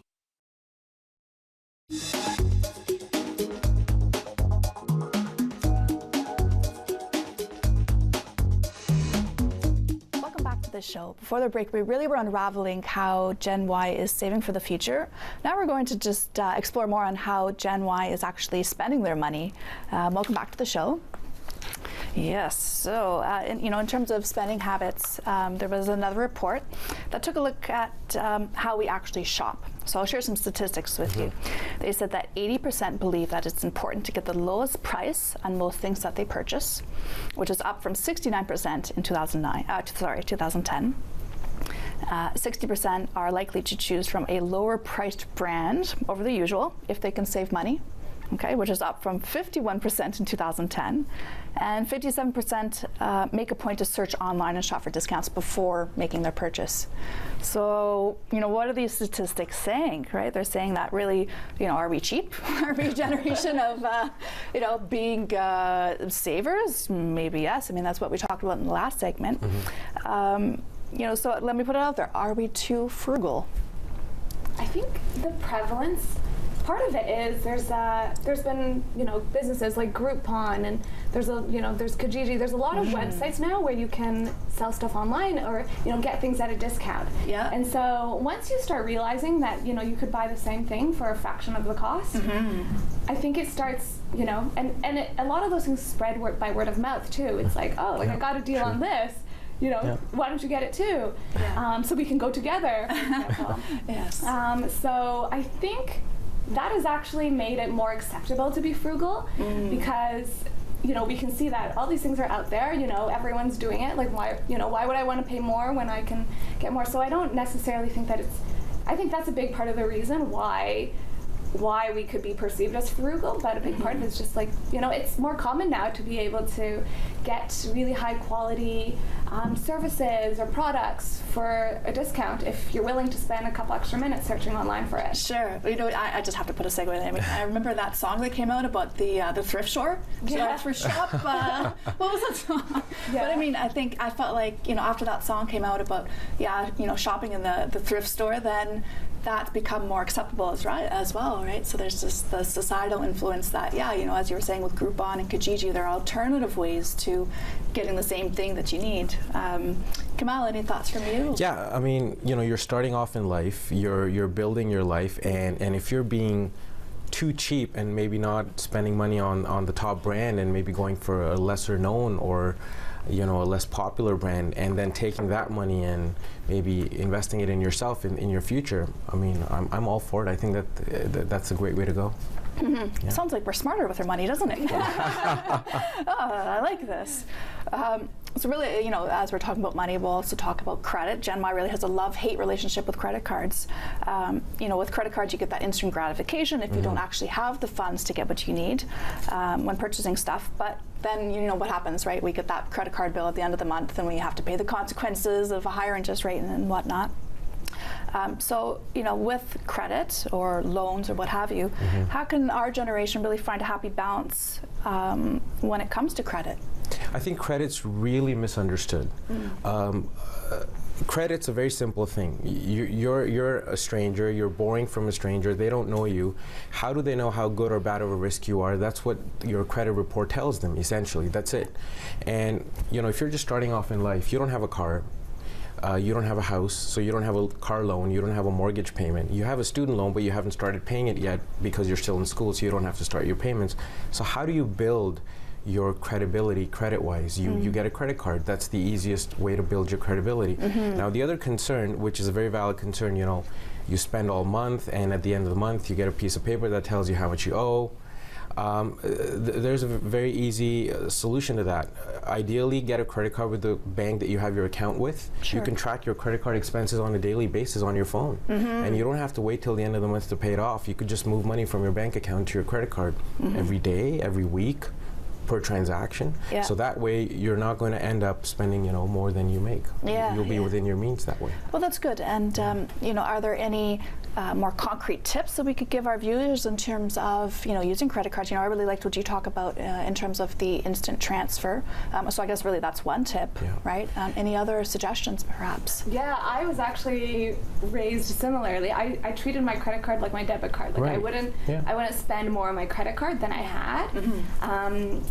And then, as I've gotten older and I've also learned I really focus, if I'm going to use my credit card to spend a little more than I might have, I make sure that it's on something that I know is going to pay me back.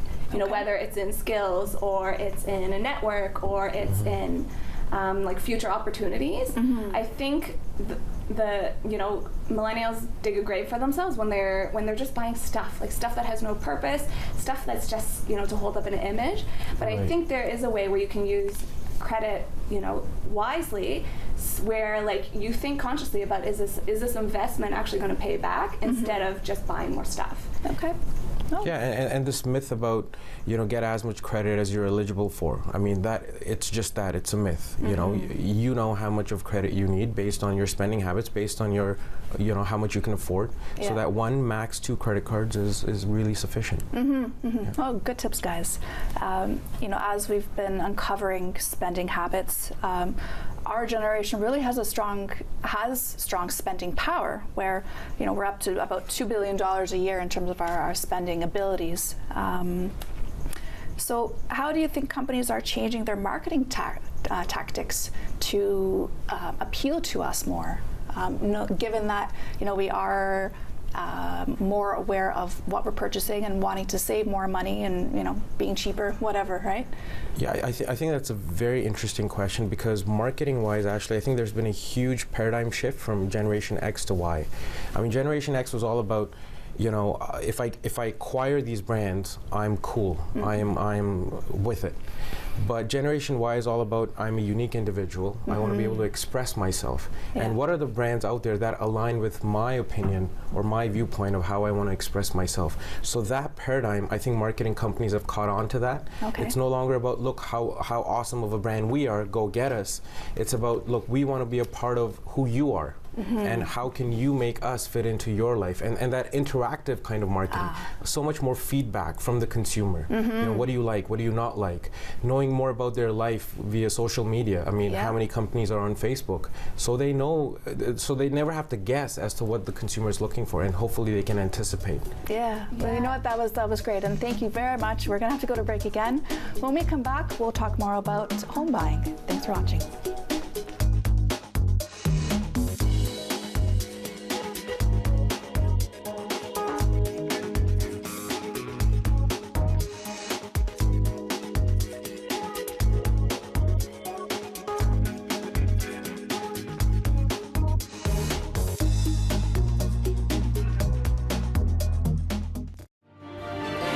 Do you know about disability awareness? Tune into A Voice for All, the only show on Rogers TV that promotes disability awareness within the Peel region. Learn about various disabilities, upcoming events, and different causes that are happening right here in our community.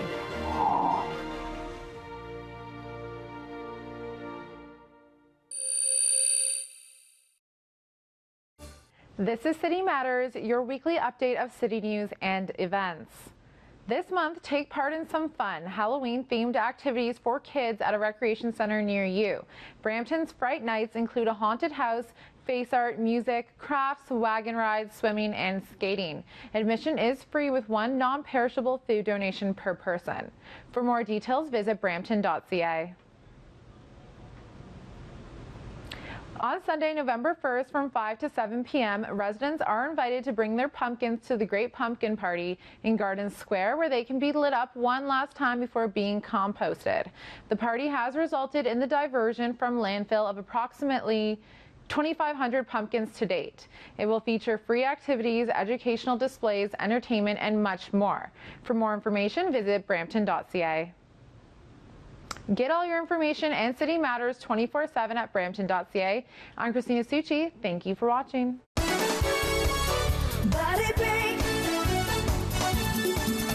This is a salt flat in the Mojave Desert. Salt is the only rock humans eat. We use it to flavor our foods, and our body needs it. However, too much salt from processed foods can be highly addictive and can lead to hypertension, bloating, and dehydration. So limit the amount of processed foods, and you'll limit your salt intake. Your health will thank you for it. Body Break.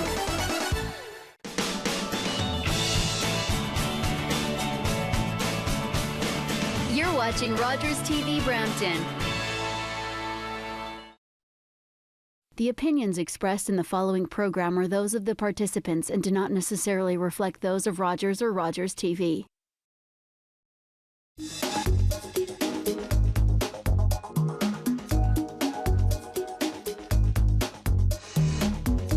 Welcome back to the show. Today we've been talking about the spending habits of Generation Y, and here with us today is Kamal Gupta and Anita Wingley. Thanks, guys. All right, so Generation Y and home buying, right? This is a good discussion where really the Realtor.org says that Generation Y comprises the largest share of home buyers at 32%, which is really larger than baby boomers combined. Right. Our generation also has the largest share of first-time buyers at 68%. So given these statistics, sort of show that yeah, you know, we are interested in home buying, but on the other side, you know, I think that our generation is staying at home with our parents longer than previous generations. So, you know, thinking about money, thinking about saving, and, you know, the information that we shared in the first segment, how smart of a decision is it for us to stay at home longer with our parents? What do you think about this? Well, it's not really, I mean, smart aside, it's how much of a choice is there? I mean, buying a home is such an expensive transaction these days. Living on your own with that first job, how affordable is that? Yes. And if you have that support from your family, you know, temporarily, obviously, I mean, there is a time when it's the right time to move out on your own, you know, and if your family is supportive of that, I don't see anything wrong with that. Yeah, and I think a lot of us have looked at the cost of how much it costs to go to university, and if you know, if you lived outside of your parents' home during university, and then can you know, we have to pay off our student debt, and if we want to move out as well, then, you know, that's a lot of costs that we have to, you know, a lot of money that's already like moving out of our pocket before we've even, you know, fed ourselves. Yeah, exactly. So, and the other thing is also just so much more socially acceptable now.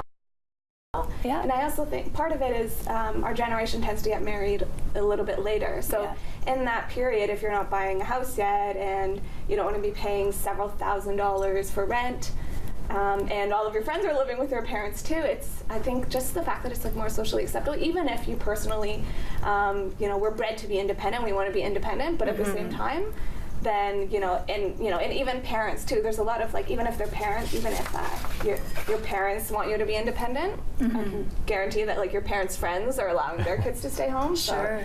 You know, so it's just this shift where it's socially acceptable now. So it makes sense to save that, you know, because if you end up living at home for 4 years before you get married and move out, that's a lot of money that you can save. Yep. So we're not freeloaders. No. Okay, good. It's just we're in transit. We are in transit. You know, one interesting thought while we're on this, and we want to get more to home buying, but so as we're living with our parents, should we be paying rent to our parents? What do you think about that? Quick thoughts. We should have some sort of accountability. It may not be rent, but you're saving money and you're providing that statement to your parents, so you have the same kind of accountability that you would have when you actually move out. Because with every decision there are consequences, you know, and consequences not necessarily meaning, you know, having a negative connotation, but there are consequences to living at home. So yeah, good point. Yeah, I agree with that. And even just from a parent's perspective, you're helping your child become more independent. You know, take ownership, because obviously a lot of things are provided for you when you live at your parents. And you know, in my family, it's, you know, you know, your parents have supported you so much throughout your life. I think at some point or another, you've got to start, you know, sharing that responsibility. And so, when you start making money, I think, you know, we should be helping our parents out. Well, those are nice thoughts. I'm sure our parents are happy to hear that. You know, in terms of saving for our first home, what's the number? You know, homes are expensive. How much do we actually have to save, you know, before the down payment, I guess, before we can purchase?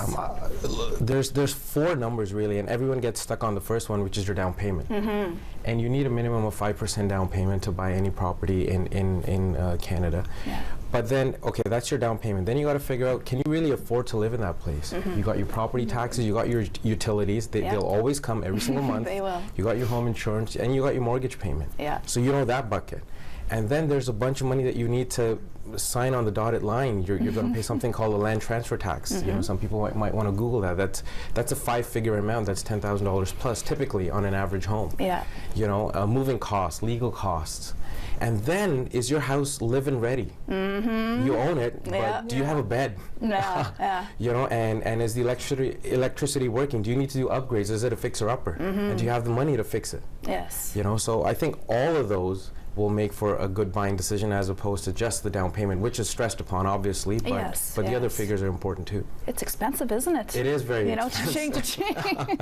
Anita. Yeah, and also just your lifestyle choices too, because some people want to have a big space, you know, but they want to be in the city.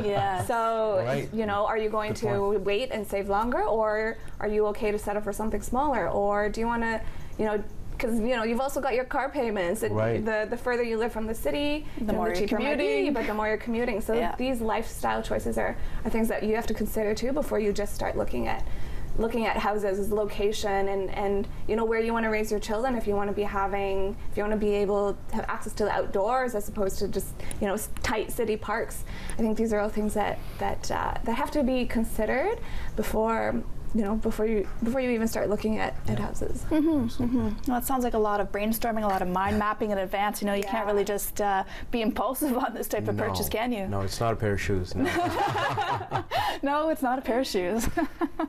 Well, there's eBay for shoes now. So along those lines, you know, okay, home buying and saving for our first house. Quick thoughts in terms of the internet. You know, how is the internet transforming how we purchase our home? One thought from each of you. To what Anita said, know what you want. Make a list of the things that are must-haves in your home, and then online you can go to MLS.ca and look up listings that meet your list of must-haves. And don't go looking at places which are awesome, but you know you can't afford. The listing can tell you that before you step out of your house to look at it physically. 2 words, Anita. Yeah, just like we're able to see and know so much more of what's out there, and that makes the process so much faster. Yeah. And so it helps to do that research before you even start looking, so we can start saving up faster. Thank you very much. Thanks for watching. That's all the time we have today. For more information on our guests and our show, please check out itsallmillennial.tv. Stay tuned.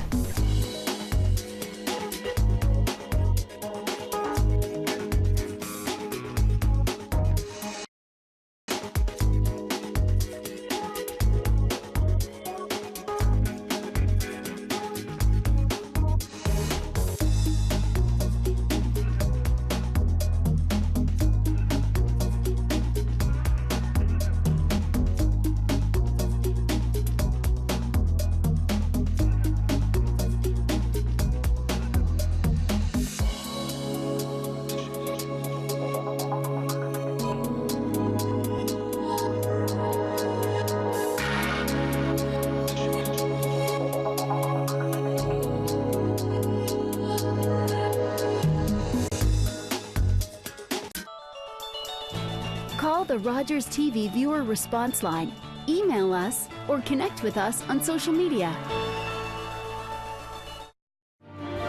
How much do you know about disability awareness?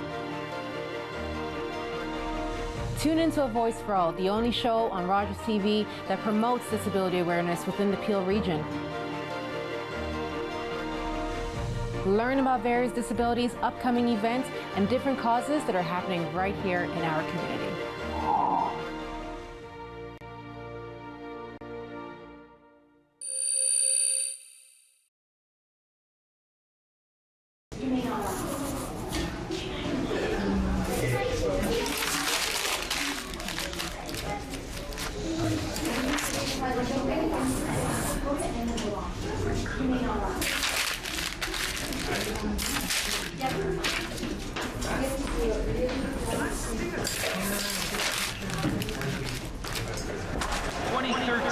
NBA draft, Anthony Bennett of Toronto.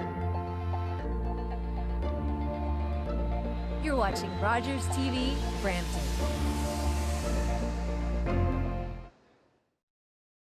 The opinions expressed in the following program are those of the participants and do not necessarily reflect those of Rogers or Rogers TV.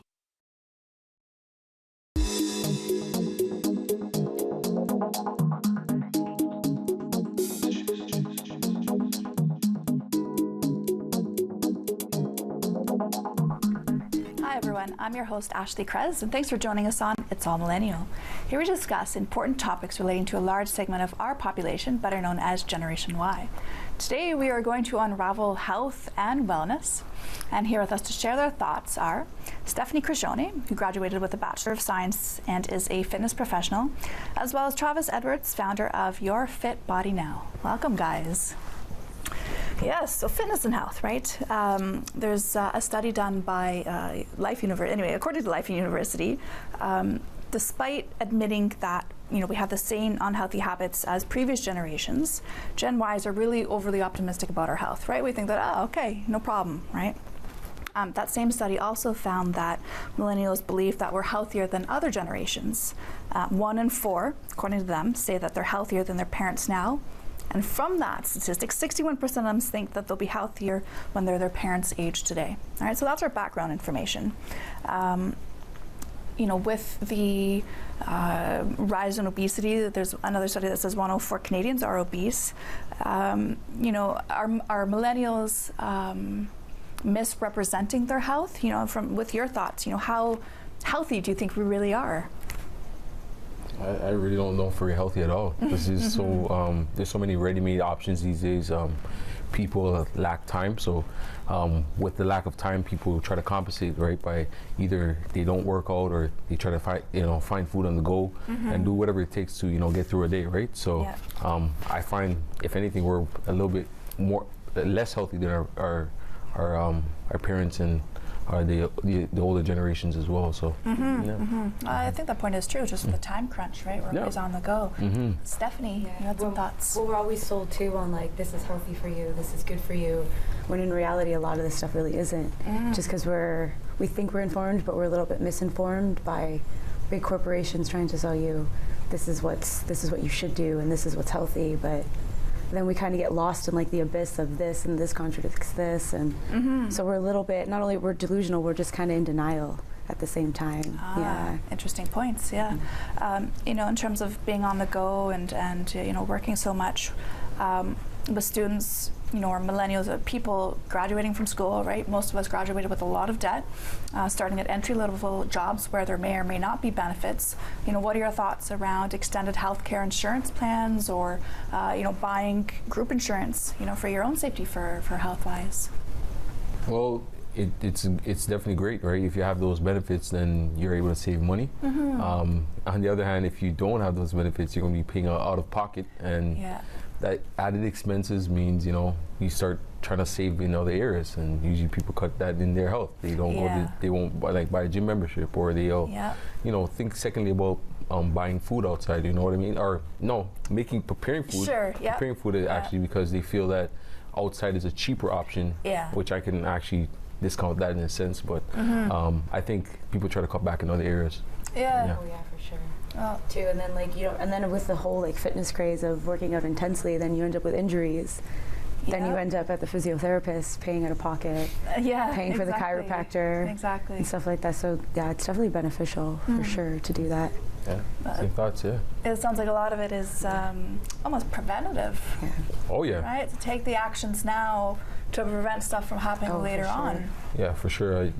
A lot of the diseases that are occurring these days are preventable, and we know that, but people insist on doing making the wrong decisions, I would say. Pretty much so.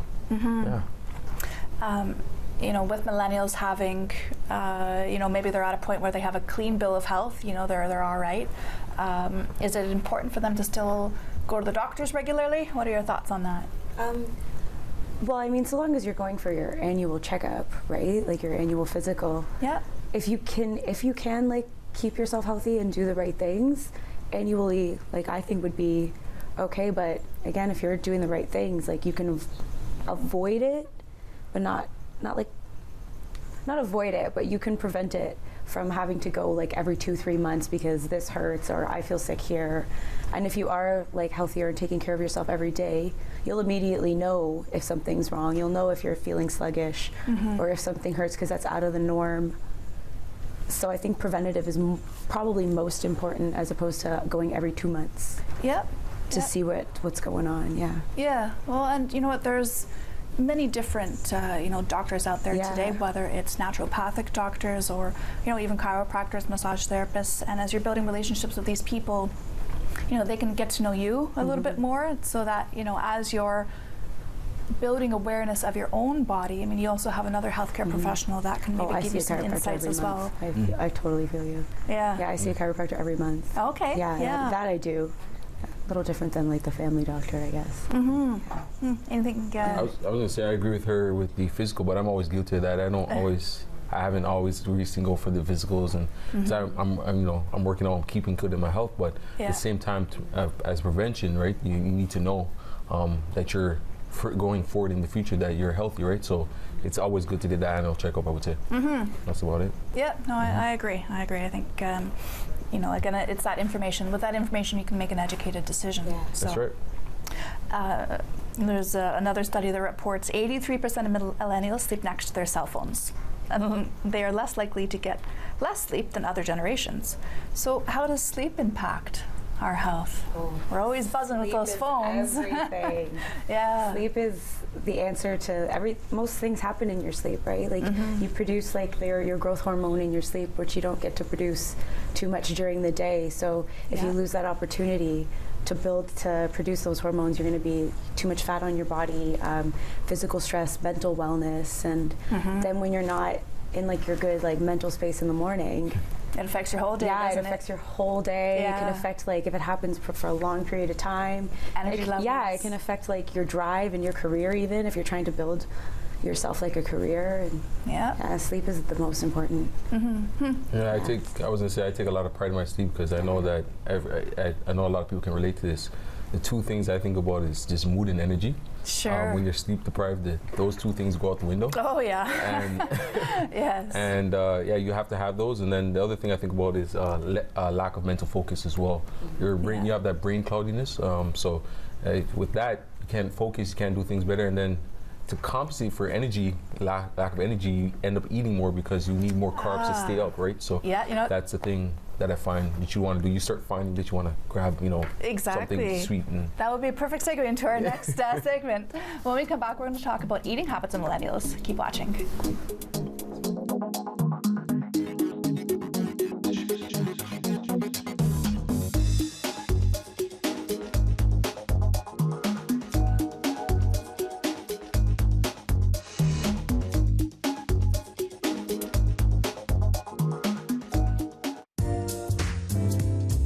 The following program is brought to you by Rogers Anyplace TV. Enjoy exclusive content for free. Visit RogersAnyplaceTV.com.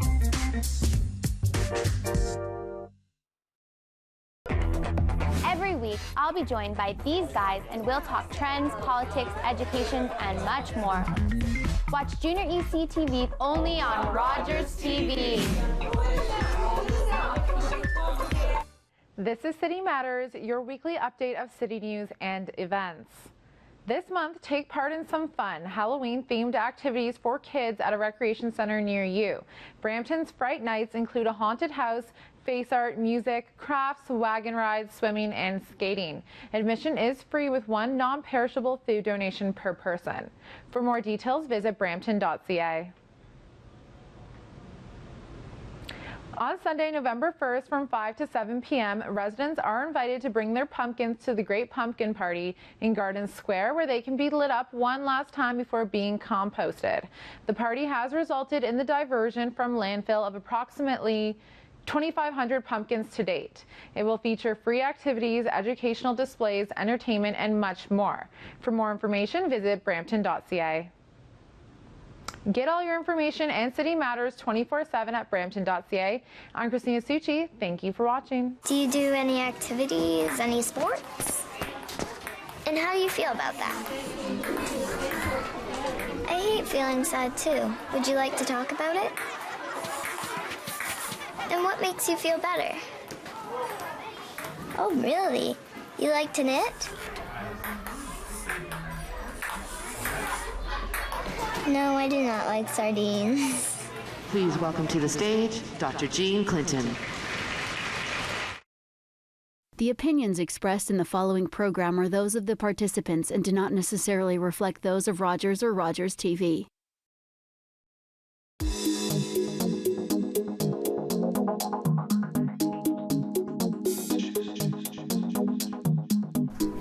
back to the show. We have been talking about millennials and fitness, and now we're going to uncover eating habits a little bit more.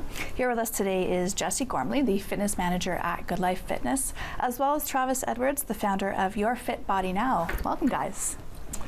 All right, so eating habits. I think a lot of us know what to do, but don't necessarily do it. Would you agree? Oh, for sure. Yes. So, given that that's the case, why do you think it's really so hard for Gen Ys to eat healthy?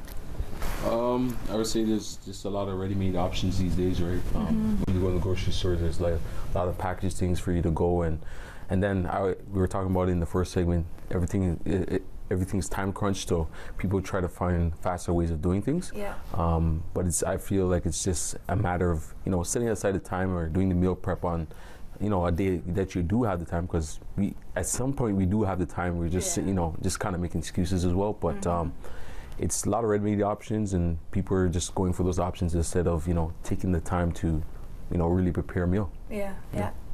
Jessie, how about you? And the comments you hear from your clients. I think a lot of it is it comes down again to convenience. Yeah. And when people don't realize that it's not about finding the time to do those things, you need to make the time to do those things. And that's what people don't often do. Yeah. You have to actually plan it into your week, which is difficult at times. So I think that's the biggest problem. Can be. I like what you said, Travis, just about excuses. And I think the other component as well that we haven't really touched on is taste. Sometimes, maybe that Big Mac tastes better than, the tray of vegetables. But, is how do we integrate, how do we begin to learn that, the vegetables that we can season do taste as good as, I don't know, some of the faster, more readily made foods? Is it just habit? Is it training? How do we combat those urges? No, there's a variety of shows, and you have the internet for you to look up recipes. You go on Pinterest. There's tons of recipes for you to, make your food a lot more tasty. And I think you're right. Because things are not tasty, people are not going to want to eat them, right? So that's what I would say in regards to that. I agree too that you need to be a lot more creative, I think, when it comes to healthy food to make it delicious. Like, what do they say? Boring is the cook. It's like the food that I eat is really healthy, but that doesn't mean that it's boring food. Like, I love all the food that I eat. It's just making good choices and being more creative with seasoning and stuff like that. Yeah. Any strategies you can offer our viewers in terms of preparing things in advance? For those busy people who don't have the time, how can they integrate it? I usually say just book it into your week, like put it into your schedule as like an appointment you have with yourself that you have to meal prep. Like for me, it's usually like Wednesday nights for an hour and Sunday afternoons for 2 hours. And if I just plan out everything for the week and do big batch cooking, it's really easy to stay on track. Yeah, no, that's one thing that I've definitely created a habit of is when I make food, which I love cooking at home. That way I get to, I'm stimulated, I got the senses, I got the music going. And when I make food, it's definitely, making a batch or making enough that I have leftovers, then I can take the leftovers for lunch. So habit, scheduling, good tips for everybody. The other side to eating is the social aspect, right? We are social creatures at the end of the day, and it's nice to go out and go to milestones or something with your friends. With that, it can be difficult to eat healthy, or is it difficult to eat healthy when you're eating out? It's a lot more trickier. It can be done. It's a matter of selecting the type of foods in there, or asking your waitress or whatever to reduce your portion size. A lot of people are not going to want to do that when they go out, but I feel like when you do, everything's in moderation, and I think you'll probably bring this up a little bit later, but sometimes it's okay to go ahead and indulge a little bit, and then there's other times where if you're doing this constantly though, that's where you would say I would have to pull back, I would say. So that's what I would say. I think a lot of it too comes down to, I always tell my clients if they have like a meal they're going out for with friends and they know it's not one of their planned like treat meals or something like that, look at the menu ahead of time so you know what you're going into. And being okay with asking the waitress or waiter if there's another option. Like if they don't have something on the menu, you'd be amazed how many times I'll ask the waitress, like, I'm sorry to be a bother, but I just want like meat and vegetables. Is there something you could do? And they'll easily do a substitution. It's just asking the question. Worst case scenario, they say no. So yeah, well, it's speaking up. Our friends and family, in addition to as we were talking about the social aspect, but I guess more specifically, our family has really shaped a lot of the eating habits that we have. How do we go about, adapting with our family? Is it important to follow what we've known, or can we create our own path? I would say the tricky thing about that is because if you grew up in your household and you're used to eating a certain way, you generally grow up with that style of eating. It's hard to break that habit, right? Yeah. So if you're a person that you eat big meals and you had long stretches before you ate again, you generally tend to eat that way as an adult. So you got to first go ahead and break those patterns. In my household, it was a matter of eating a lot. Again, and then the spacing and then large portion sizes. So I had to learn to separate my portions throughout the day. So you have to consciously make that habit, change that habit over time, right? You can't just suddenly just change it, right? So yeah, it definitely speaks to it being more challenging later in life. Like I grew up eating a lot of processed food, like really quick, easy meals, boxed stuff, which is why I was overweight for most of my life. And breaking those habits and creating like real meals was a big challenge, and it was something that I had to realize was going to take work. And I think a lot of just learning how to cook different things and experimenting with different things, realizing you can make your own choices later in life. Yes. But that it will make it harder if that's what you grew up with. I totally agree with that. Yep. No, I concur. It's one thing I've learned is just education, right? I've walked around Bulk Barn, right, and found that there's a lot of, I like to bake, so when I'm making foods, I've noticed that at least with Bulk Barn they give the list of ingredients and the nutritional value as well. So I found a lot of foods or flours even that have high protein content in them, right? So instead of using unbleached flour when baking muffins, now I'm using a high protein flour when baking muffins, and at least I think that helps. You guys can confirm or not. So, all right, so with eating, sometimes we also have drinks. One drink leads into two drinks, the social aspect of it as well. Can you talk about the importance, just quickly, on moderation and the impact of drinking on your health? One comment each. So I'd say, like, drinking in general, if you have like a fitness goal, most types of fitness goals, isn't going to get you closer to it. So moderation is the biggest thing, and then making good choices with what you're drinking. So like making a choice having like a gin and soda or a vodka soda or water so that it's lower calories. That's probably like the best of a bad situation. That's what I would say. So making choices on that. You said it perfectly. Thank you very much, Jess. All right, when we come back, we're going to talk about fitness goals and the fitness trends for Generation Y. Stay tuned.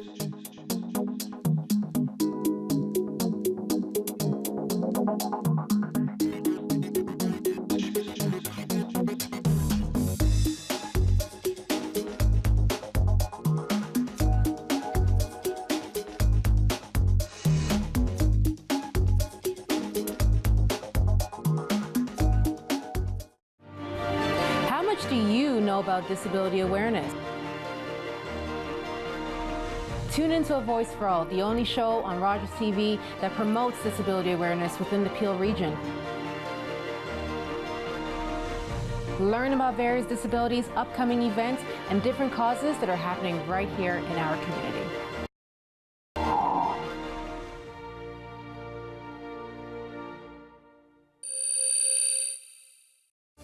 This is City Matters, your weekly update of city news and events. This month, take part in some fun Halloween-themed activities for kids at a recreation center near you. Brampton's Fright Nights include a haunted house, face art, music, crafts, wagon rides, swimming, and skating. Admission is free with one non-perishable food donation per person. For more details, visit brampton.ca. On Sunday, November 1st from 5 to 7 p.m., residents are invited to bring their pumpkins to the Great Pumpkin Party in Garden Square, where they can be lit up one last time before being composted. The party has resulted in the diversion from landfill of approximately 2,500 pumpkins to date. It will feature free activities, educational displays, entertainment, and much more. For more information, visit brampton.ca. Get all your information and City Matters 24/7 at brampton.ca. I'm Christina Succi. Thank you for watching. 1, 2. Good rhythm back and forth.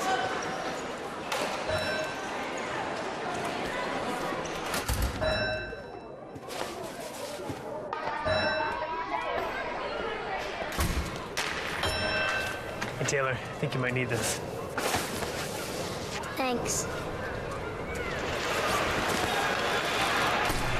Rebound, scores! Taylor Hall!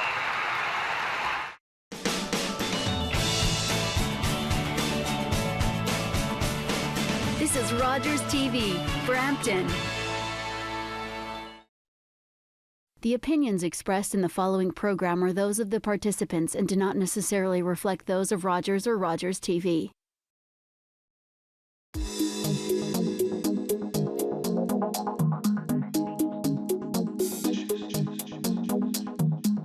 Welcome back to the show. We have been exploring fitness. In our last segment here, we're really going to unravel fitness trends. Travis, so fitness trends, I think with exercise, it's one of those words that either gets people really excited or it gets them screaming running out the door, right? Yeah, for sure. With technology and some of our other episodes, we really explored social media and technology. There really are a lot of apps and websites out there for people as tools. Some count your calories, others, are workout assistants. The list is endless. How do you think that this technology is changing the way millennials exercise? Well, in my opinion, it's making things a lot easier, a lot better. Yeah. There's so many different apps out here, and all it's doing is really just replacing the role of an expert in a sense. So either a personal trainer or a nutritionist, what they're doing in terms of tracking calories. Yeah. These apps are really just educating us and informing us and basically telling us how our exercise and nutrition will impact our health overall, I would say. Okay. So it's an educational tool, I would say, and it's a really good thing, right? Because now we're informed, like if we eat this type of food, how many calories can we eat for the rest of the day, right? Okay. So I would say it's really, really good, yeah. Yeah, and you've developed, an online platform. Maybe you can talk a little bit about that. Yeah, actually, we at Your Fit Body now, we have an app in the Android Play Store as well as the Apple App Store, and we help people to track their calories as well as we provide them with customized exercise meal plans and workout plans all through the app, and they can, track everything, check workouts, and it's a really useful tool for people to have, right? As an educational tool and inform them and make them better. Yeah, absolutely. Well, and as we've seen, with the evolution of millennials, I think a lot of us are really, we're interested in fitness, but we're moving away from the traditional gym membership roles. So what do you think, gyms are going to have to do to, are gyms doing anything differently to keep people? What are your thoughts on that? Personally, I don't think gyms I don't think they're going to go anywhere. They might be appealing to millennials at this point. Yeah. Eventually they will do with their marketing, because if you see the marketing is a little bit older, the older generation getting in better health. But in terms of gyms are still great and still in great shape. The only thing I would think they would need to do if they wanted to appeal to more millennials would be to just do, to ask them what they truly want in terms of what they're looking for in terms of a survey, and then once you get the answers to that question, then you can just appeal to them. For sure. That's the easiest way to get, that's the only way you would be able to do it, right? Yeah. So the gyms are in great shape, and I don't think they're going anywhere. But there's so many different options out there these days, right? There are, and you know what? Let's talk more about some of those options, because for some people, going to a gym is perfect for them, or maybe others, like myself, I just want to work out at home, right? What other options are there out there for people that that can get them at least moving?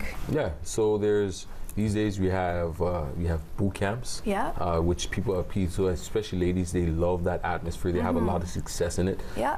We have in-home programs. We have online programs. So there's so many different. We have different workout programs like Insanity. There's so many workout options. The only thing with those I would say is they're not customized, and I always say that customized options are better because everybody's body is different. Yeah. And that's what I would say about that. But well, it's a combination of both, right? Yeah. Well, there are really a lot of ways to get active. We're not really, there's no excuse to be a complacent generation. Yeah. There's ways to get busy and to move. And I think of the slogan, keep fit and have fun. Yeah. Body break. Body break, exactly. That's the way of doing it, right? Yes, indeed. So, with exercise, what's your advice on how many times and for how long people should exercise? Well, exercising, just before we go into how long you should do it, it's obviously great for your health, your mood, energy, stress levels, all that things, right? So I'm going to just give a general suggestion, but you can go anywhere from, I would say, anywhere from 1 to 3 times per week. Okay. And you can do anywhere from 45 minutes to an hour. But if you're starting out, you might not be able to do that right away. Sure. But this is a general suggestion, and it really depends on the person and their exercise level, right? So that's a general suggestion. Okay. Yeah. All right. You exercise? I do exercise. Yeah, I exercise too. How many days a week? Can I ask? 4 days a week. Okay, Just good 4 for days a you. week. So I'm right around the same area. Yeah, but that's good. The intensity is up. Yeah, I'm 3 days a week. Nice. One thing that I found, just I'll share for me, that's really helped me over the years is tracking my fitness. So I've developed, I'm a paper and pen kind of girl. So I really I create a chart, and on that chart I mark down, okay, I want 3 days a week. Yeah. And it's become so rewarding that I think, okay, exercising is rewarding, but filling out that chart that I actually did it is more rewarding for me. Do you find that for you or your clients? Yeah, I do a lot of, I have an iPod and I do a lot of tracking that way. I feel like that's something someone should do, but it might be a little tedious for someone starting out. Yeah. But personally, what I would do is I would go through my week, Monday through Thursday, and I would plan my workouts, and then I would track my reps and sets that way through my iPod. I'm a little bit of technology. I don't like pens and papers. In the gym, I just want to go. I want to go quick. Yeah, I want to be quick. Sure. So it's highly beneficial, and then you can record it, store it some way for you to see. I'm improving over time, right? So really cool. Yeah. Well, that's a good point, right? You get to compare results, right? Exactly. Like sort of post and present. Any last tips and advice for people who either aren't exercising and need to get started, or for the regulars? The most important thing is, I think, before you even start anything, the mindset has to be there first. So before you go forward, you want to think about why you're going after it. Is it because you want to keep up with your kids? Is it because you want just better health? What is the deep-seated reason behind you wanting to get started? And once you figure that out, and it's very emotional for you, I think even if it gets tough, you'll have success going down the road. Well, that's great. Thank you so much. That's all the time we have for today. For more information on our guests and our show, please check out itsallmillennial.tv. Thanks for watching.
The Rogers TV viewer response line, email us, or connect with us on social media. How much do you know about disability awareness? Tune into A Voice for All, the only show on Rogers TV that promotes disability awareness within the Peel region. Learn about various disabilities, upcoming events, and different causes that are happening right here in our community.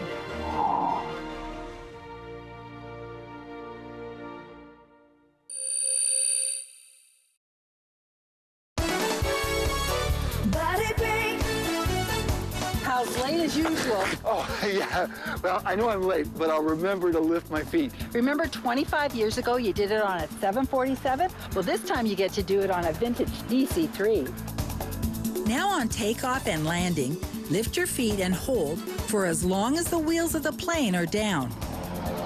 Until next time, keep fit and have fun. Body break! Body break.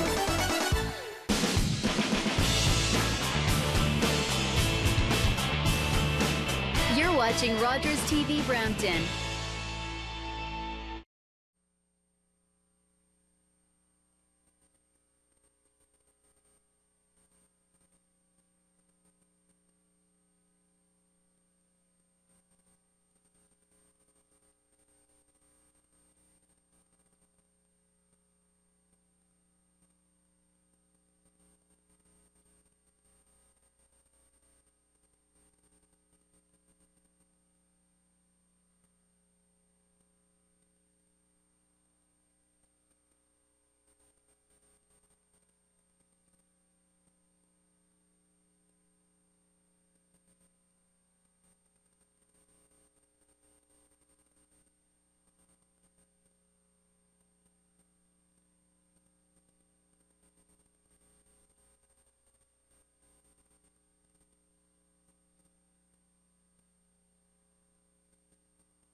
if members be kind enough to take their seats. Thank you.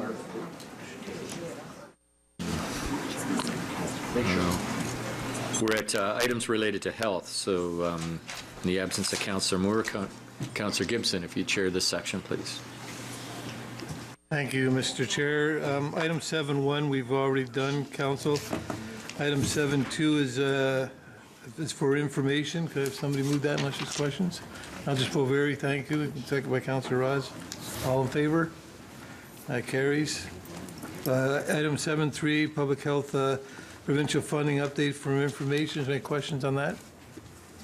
Seeing none, Councillor Frattini and Councillor Palleschi. Thank you. All in favor? That carries. And we have 2 items of communication. Could I have somebody move receive for that? Mayor Thompson and Councillor Parrish. Thank you. All in favor? That carries. Thank you, Mr. Chair. That was quick. Okay. Thank you. Items related to human services, we dealt with that. Yes. So that brings us to items related to enterprise programs and services, to be chaired by Councillor Fonseca, please. Thank you. Through you, Mr. Chair. Item 10.1 is review of the Municipal Act 2001. Seeing no questions, moved by Councillor Grove, seconded by Mayor Thompson. All in favor? Opposed? Carried. Item 11.1 is correspondence from the CEO of the Conservation Halton, and this is advising of the October 29th date for budget presentation and approval. Moved by Councillor McFadden, seconded by Councillor Mahoney. All in favor? Any opposed? Carried. I think that's it. Back to you. Thank you. Other business, there was one item, Councillor Groves. Thank you, Mr. Chair.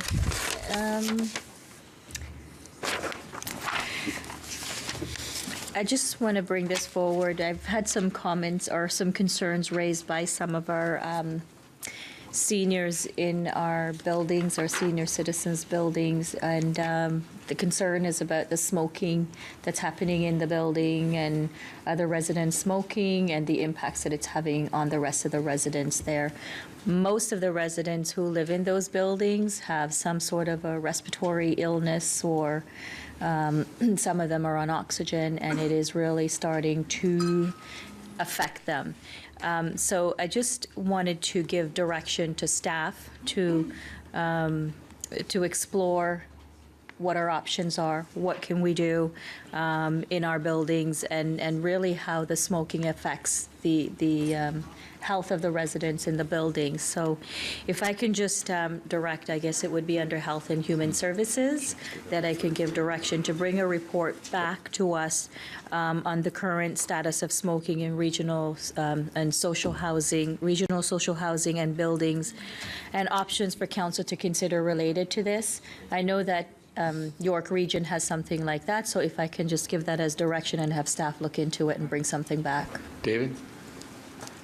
Mr. Chairman, if I could just ask some clarification. Councillor, are you talking about Peel Living buildings? Yes. Okay, so we should really be taking this then through the Peel Living Board. And we'll certainly follow up and talk to Peel Living staff and bring it to the attention of the Peel Living Board that this is raised as a concern. Okay. Oh, okay. Okay, Barb's on the committee. Thank you. Thank you. Councillor Groove, it's not just Pure Living buildings, though, right? We're talking about all the seniors buildings, but and I guess really I'm talking about the seniors buildings because that's where the concerns were coming from. Is that it's not the other buildings that we have, the social housing. It's the seniors buildings, and those are the concerns. Those are the citizens that have been raising concerns about this, because when you look at who's living in the buildings now, it's a lot of, most of these people have a lot of health issues. Yeah. And that's, so I guess, would that be Peel Living, or would that be, what is? Jeanette, I see Jeanette waving, hold on. Okay. Jeanette. Through you, Mr. Chair.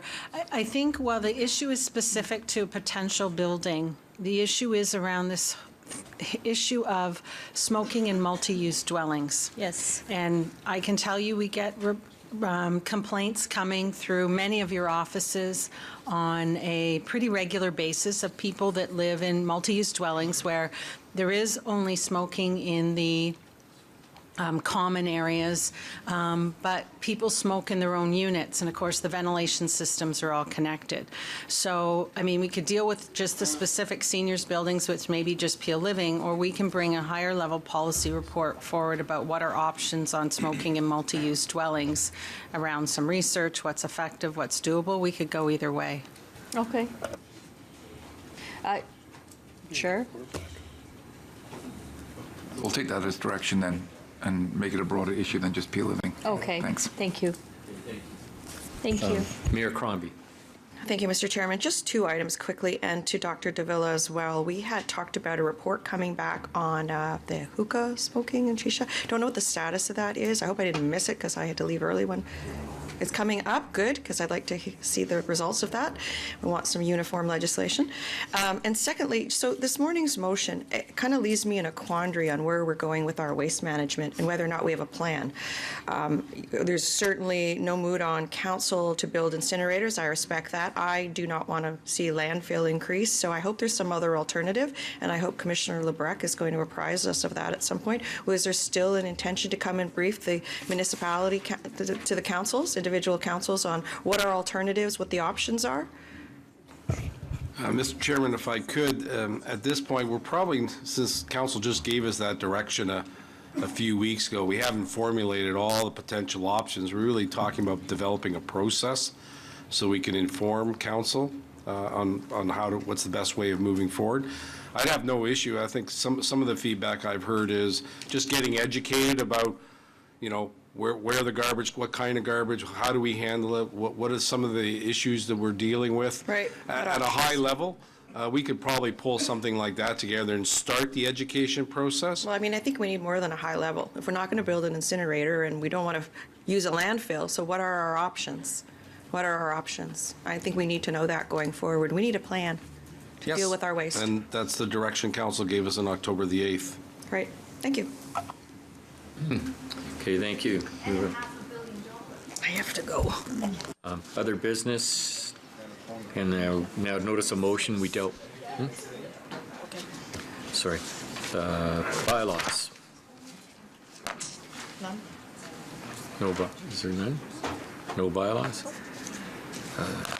All right, then motion moved by Councillor Mahoney, second by Councillor Yanika, that bylaw 64-2015 to confirm the proceedings of Regional Council at its meeting held on October 22nd, 2015, and to authorize the execution of documents in accordance with the Region Appeal bylaws relating thereto, be given the required number of readings, taken as read, signed by the Regional Chair and the Regional Clerk, and the corporate seal be affixed thereto.